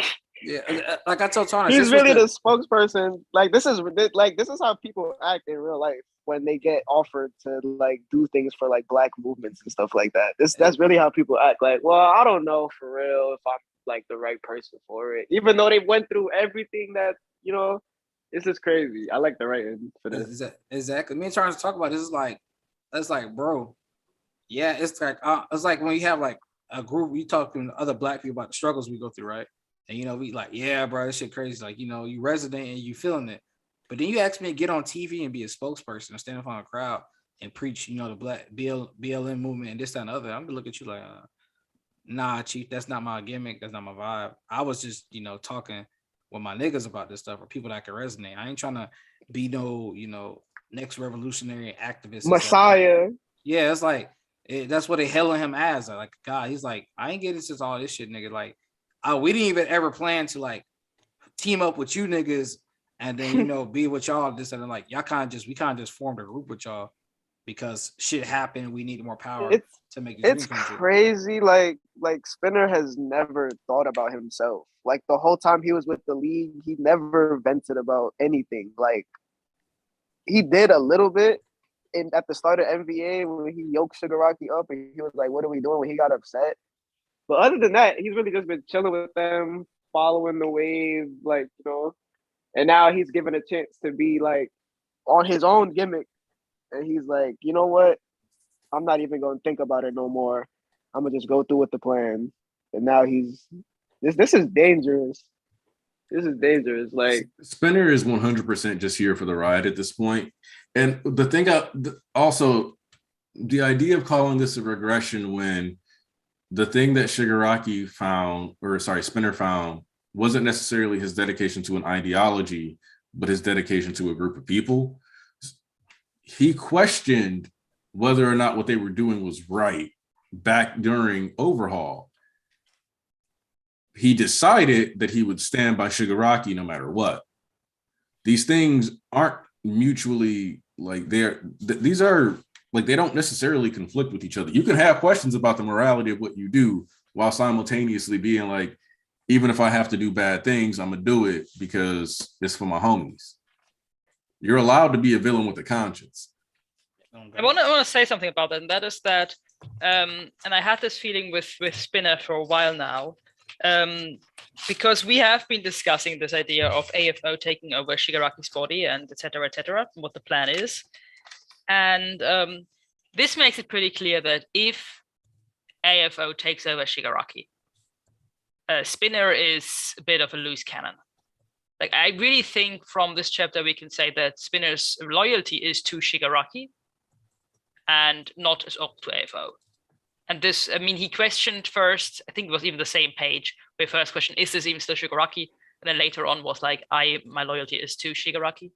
So I don't think, of course, that Shigaraki will not, in the end, still be in control. Like, I do think AFO is going to lose to him in the end, if they have to battle it out, basically, about his body. But I would find it really interesting if we could see whatever Spinner would do if Shigaraki, in the end, wasn't Shigaraki anymore. Which I don't think would happen. I just thought it would be very interesting, because this makes Spinner at this point the most likely to actually betray the league, but only if Shigaraki lost his consciousness or whatever you want to call it. Well, then, but that wouldn't be betraying the league in a sense. That'd still be like saving the league, if anything. But like betraying like the villain side, whichever that would be. Yeah, that'd be him saving the league, if anything, because it'd be like, all right, I gotta avenge my thing, my boss, my best friend. I mean, I suppose, but I mean, at the end of the day, it would still be betraying the league. He just wouldn't be betraying Shigaraki, because Shigaraki isn't necessarily the league. He's the face of the league, but he's not the league. The league as a whole, because unless the other ones were on his side too on that matter. But I mean, Toga would be on his side. Like they would come, they would agree. Nobody's falling off. That's the thing, is nobody's falling off one. They all on Shigaraki's side. So that's not Shigaraki anymore. And All For One, they can visibly see Shigaraki does not want to be All For One. They know who he is. He's not like, well, this isn't what he had planned. So like, and that's also the question. Do you believe it? Do you believe that that he was being honest? Or do you think he was saying that to keep him complacent? Who, All For One? Yeah. I told you I'm not sure about this nigga anymore. At this point, Okay. I'm not sure what this nigga got going on. So yeah, because it's why yes is how it lived. The way I've been looking at it is what All For One is saying to Spinner is true as far as his socio-political power. It is not true that All For One actually cares about those things. Oh, that wasn't what I meant. That wasn't what I was talking about. You talking about Shigaraki? I was talking about where he says, "Is Shigaraki still Shigaraki?" Well, yes, he's just recovering right now. Oh, that. Okay. I didn't know about that anymore. I mentioned this in the live reaction. So this is what my girlfriend calls Bill Clintoning. So when he says this, when he's like, he's still Shigaraki, he says, why, yes. The reason for this is that even if his personality 100% dominates the situation, his last name is also Shigaraki. Yeah. This is purely a wordplay loophole answer. Yeah. Spinner need to stomp this nigga out, bro. Oh god, he playing. Like, it's a question: is it still Tenko? I don't know. So yeah, like that's what it. 100% All For One is relying on like a. Well, I'm Shigaraki, and he can say that without it being wrong. Yep. So he's still you, right? That's basically what All For One got asked. Yeah. Yeah, I didn't lie to you. He is me. You just didn't know that my last name was Shigaraki. So. But and you see the why? Yes, of course. Those two like because his face over the black Nana's hand. You see, like. I was gonna say that's the thing. His face is still Shigaraki in that image. And when he's talking, that's still Shigaraki. Like at the one at the end, and then when him talking is like destroy it all. That's Shigaraki. Still. And his anger right there, his face. I'm wondering if he'll ever come back. If he'll ever be back to being a functional villain. Who, Shigaraki? Yeah. Let's win in this shit. Yeah, he'll be a functional villain. So there was. Do you remember what I talked about in that first My History Academia East? Which you talked about a lot, so you got to specify. The cult one where it was centered around. Do you remember what dude's fate was? Which one? Didn't they the cult leader was a prisoner that eventually was hung. Yeah. And so one of the things that I talked about is that because we have this overlapping conflict now, Shigaraki could just end up being a prisoner in his own body for the rest of the story. Yeah, I don't like that. Nah, you see, the way I don't vibe with that is that that's holding Shigaraki as a character in its entirety and how he's been stepped up to be his own person in this regard. Because then it's like, all right, because at the same time it's like, all right, on Shigaraki's front, you have to hold Shigaraki, but then it's not just about Shigaraki at this point either. It's like, all right, the whole Deku saving him thing. Then you have to measure out everybody's goals and end games matter too, their character arcs, along with Spinner, along with Dabi and Toga. So them completing it is all kind of tied together in a sense. Because you got somebody complete theirs, the rest kind of also need to complete theirs, or else you're kind of holding them, selling them short. And that's the same thing with Shigaraki in that sense, because it's like he's been the main villain. It's like now All For One just kind of sitting here, holding us the entire time just for Shigaraki to end up losing. We know he will in the end, is how we get there. Time skip, no time skip, winning the next fight, etc., being the king. It's like for us just to cut it short and just be dealing with this shit, and he is prisoner, this, that, and other. It don't vibe well. It don't sit well. So it's not necessarily something that I'm jumping up for, but at the very least, I would understand why he did it, since like I wouldn't be able to be like, oh, this was poorly executed, because I would know that was always the intention, is for him to end up a prisoner to his own power. But because at the end of the day, like Shigaraki's kind of like what Luffy is. He's like consistently chasing his own freedom and ideology. And so it's kind of like, well, these are the kind of the consequences of your own actions. My biggest issue with that is really just that I would prefer Shigaraki get at least, like a back arc that's dedicated towards who he finally became beyond just all this shit with AFO. Like, I do want this character out of AFO shadow, especially because we had that during the war arc where he talked about surpassing him. So I would prefer to like actually see some of that stuff paid off. But with the level of monster he's becoming, I don't know what we'll get out of this, because if he does have regeneration to a point where he's going to be able to properly grow back his fingers now, it begs the question how a Shigaraki with quirks loses. I was just thinking. I was just thinking about that. My bad, East. But like the way he regrew his fingers back. So you know how Awful One was like he can't bring his body back to what it was because the regeneration doesn't work that way. But Shigaraki right here is breaking the rules of regeneration because he's conquering the quirk doomsday theory. So like his regeneration probably just got strong because he just regenerated something that he didn't lose with that quirk. That's crazy. Wait, what did he regenerate? The fingers that Redestro destroyed. Those fingers were gone for a while. I did not notice. I did not notice that. That's it. Well, it looks like it's going back. I'm not gonna say like it's for sure, but it looks like it's going back. Let me go back to that page because I did not see that. You have to read that. Is on. That's page 13. Oh, you mean on the hand, and you're talking about those stubs. That's the hand that Redestro's body. It was only 2 fingers on that hand for a long time. You mean that's the reason why we see all these fingers in that blob thingy? Nah, because I don't know what that is. I actually still don't know what that is because I see it here. I mean, I know it's a Tetsuo reference, but I'm not getting it. I'm not getting what it is. Oh, wait, I kind of see it. Oh, I know what it is. Because if you look at the first panel, you look at the one on the bottom right, it's like retracting back. Yeah. Yeah. So this was real. This was real, and it's right. come all back down to just being regular Shigaraki. That's why I didn't. That's one to talk about. I wasn't like jumping on it yet because I was like, well, let me see if it actually grows back. Because once again, if it's a Tetsuo reference, that nigga shit was coming out, going in, regurgitating. Because you know what it also looks like. Mm-hmm. Because somebody talked about this in the chat earlier, so we're going to circle back on this now.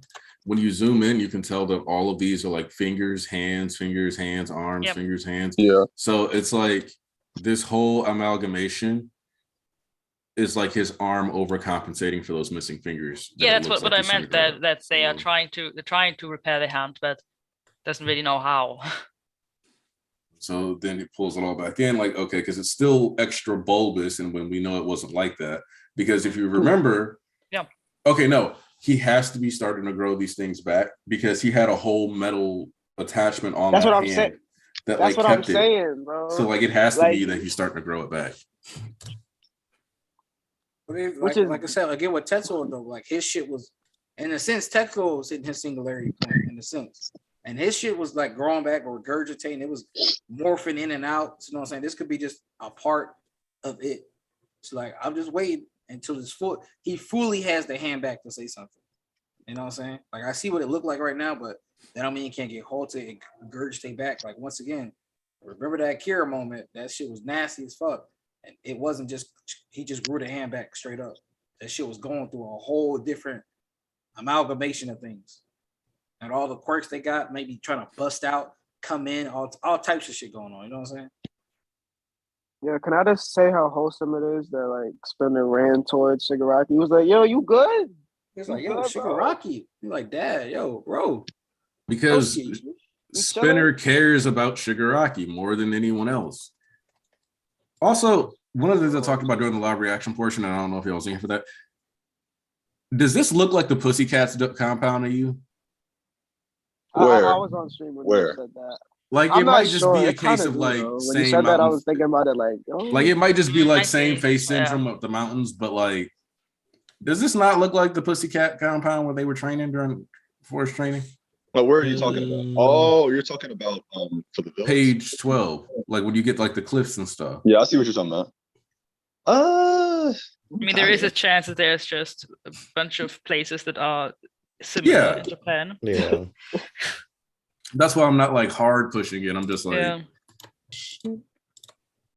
it just looks familiar. Ooh, And what the so- fuck? Is that Bonzo?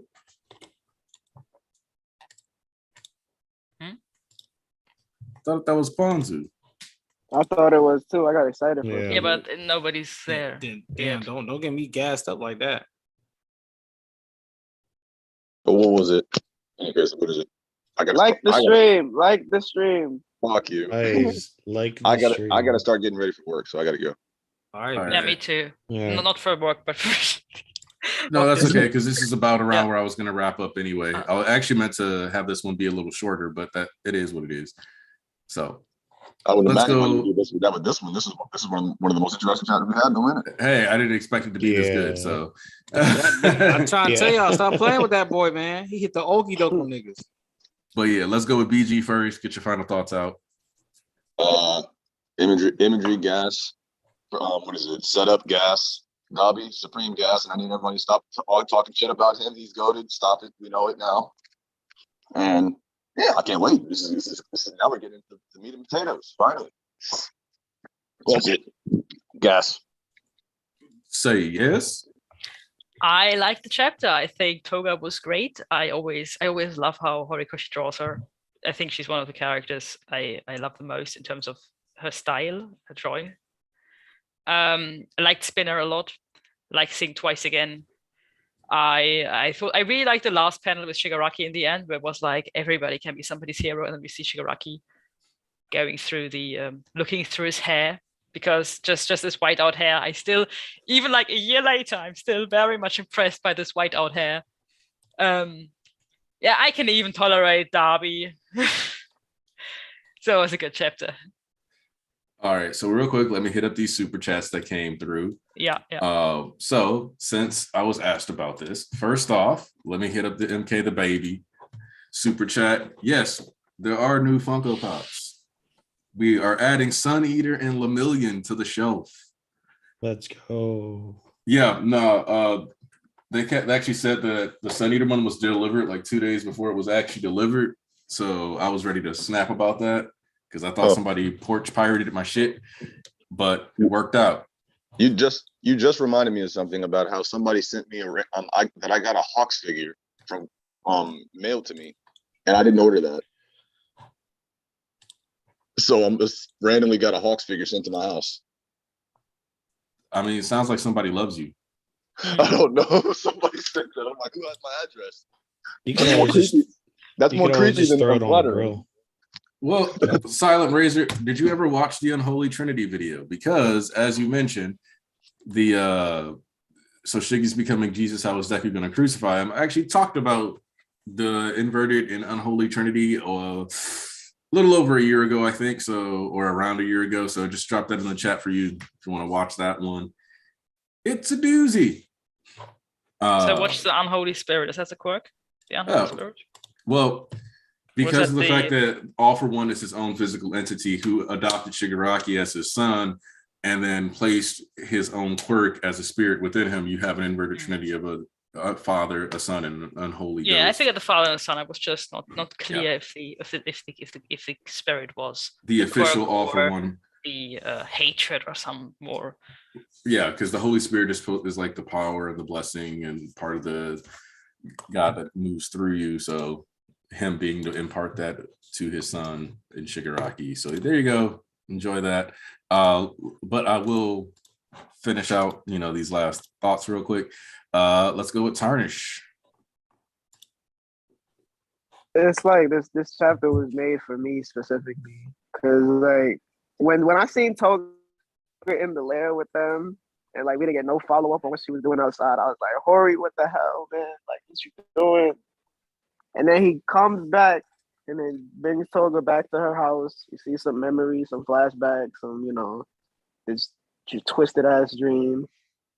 This Dabi, whatever chapter Dabi's in is an automatic 8 out of 10 for me. Like already just seeing him. He's always cool and he's always doing stuff that I like. The way he fell out that window, I'm gonna remember that for a long time.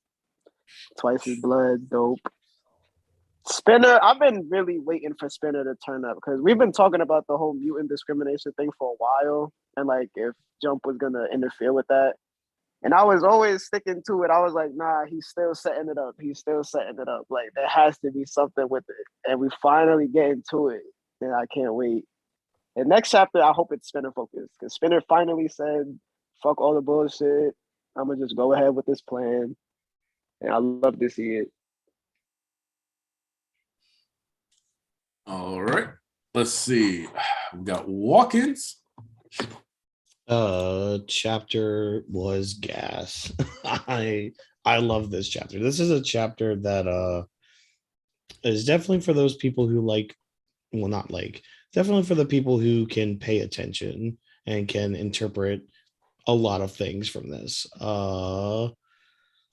I think one of the standout things for me in this chapter was Dabi showing in his own way that he cares by burning down Toga's old house. You know, he's being this in his own way, the older brother that he could have been for his own family. Instead, he's being the older brother for this new family he has, which is kind of cool. Looking forward to all this stuff with Spinner because, you know, him being like heading up this heteromorph army plot line kind of thing. Like I like that a lot, and seeing where he's gonna go with the Shigaraki stuff. But I liked it. I liked it a lot. Yeah, that's all I got. All right. Then you already know what to do. Archbishop East. Ooh wee. Man, listen, this chapter was absolutely bona fide. Phenomenal. I mean, chef's kiss, dog. Like, I was expecting, all right, we're gonna follow up with Shinso this week, and you know, once again, pulling up the hero, seeing everything they got. And then this nigga once again showcase he is who he fucking is and hit niggas with the okie doke, pull the wolf the rug from underneath niggas, wool over the eye, hit these niggas with the left hook. Absolutely fanatical. How we became heroes minus. I said, nigga, what? Oh my God. I had niggas blowing on my phone and shit. Hit me like, yo, he back, he with it. I was like, okay, let's see. First thing I see is Toga on the cover. And then when I figured out, they told me that it was homage to my favorite character. And her outfit was, I said, nigga, oh my God. Time to run it back on these niggas once again, bro. So listen, I'm gonna address the elephant in the room. Honestly, like I told Tarnish too, I told you, bro, like, you know, I feel like Horikoshi low key like a crackpot copium thing. I feel like he just kind of put her there by accident or something, Toga. But now retroactively, we just got to move past it because now her being there doesn't even like make sense. Like it's weird. Now it's more weirdly placed than ever because I already told y'all he can run it back at any second, and she not have been doing anything that crazy. All she had to do was go to her house and then set up that portion where Dabi talked to her at that point. Everything, that whole little Toga mini arc or whatever, her focus was all done within half a chapter and excellently and beautifully executed, along with throwing Dabi back there, along with confirming our long discussion of whether he cares or not, which me and Tarns already been saying he do care. Now that fact is simply undeniable because he took the time out to find her, pull her up, and talk to her and give her a pep talk and get her head on straight. If he did not care, you would not have did that shit, bro. Like literally, bro. I don't care what nobody say. But and then it's just the imagery of like the way he came back, he handled her. She once again got more clothes than she needed. She got her rejection from Ochiko. She now seeing how her family really just threw all her shit away and the paint on her house. So now she's like, well, I still got the league. They actually give a fuck about me. Once again, it's always when he writes the league that you see that found family trope that I always like so much, hitting on full throttle and fighting all cylinders because it's a group of misfits that found each other. You know what I'm saying? And then they came up, family over bonding and the griefs and the struggles that they go through. That's why it's always so fucking beautiful to see these niggas.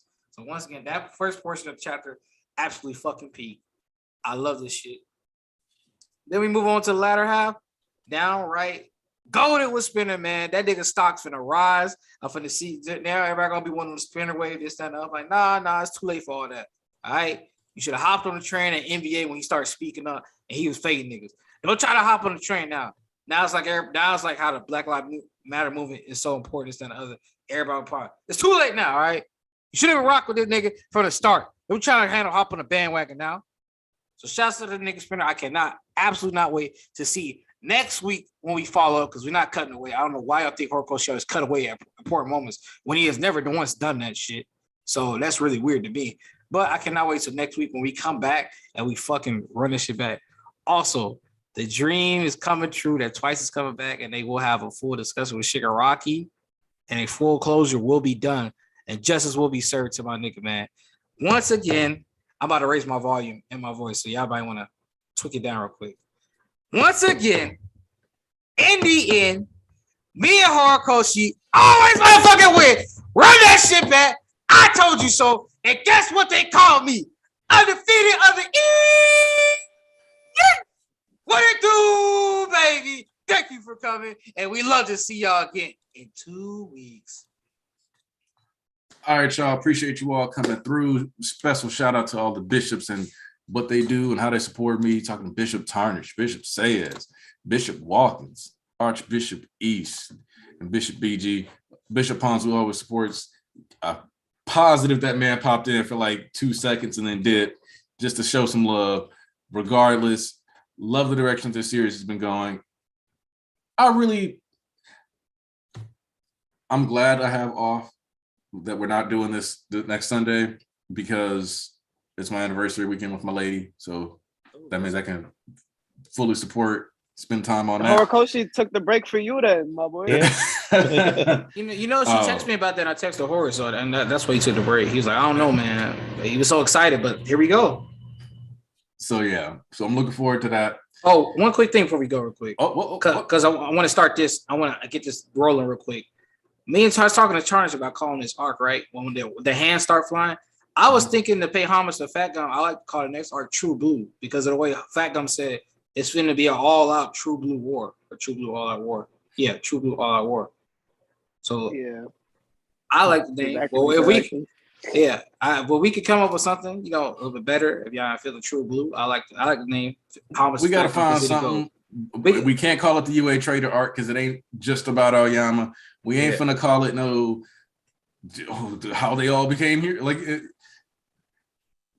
if you call it like real heroes, maybe, but like I don't know. Like this is the closest thing to Civil War you're getting. Two sides that are both heroes in their own way, which is a song by Captain Hammer. Look at that. No, if you ever listen to that song, you're gonna be like, he is not calling those people heroes. Yeah. Let me put this way. One of the lines is you and mostly me and you, for pointing out like, it's still all me. I'm the superhero. It's great. You should watch it. It's Dr. Horrible Sing-Along blog. Love it. Yeah. All right. Like I said, though, we're wrapping up. We'll see you in 2 weeks. I got some ideas planned for February. Hopefully it'll be a wonderful month filled with videos of different topics and series. That's all I'm going to say about that. We appreciate you. We love you. Drop them hail hories.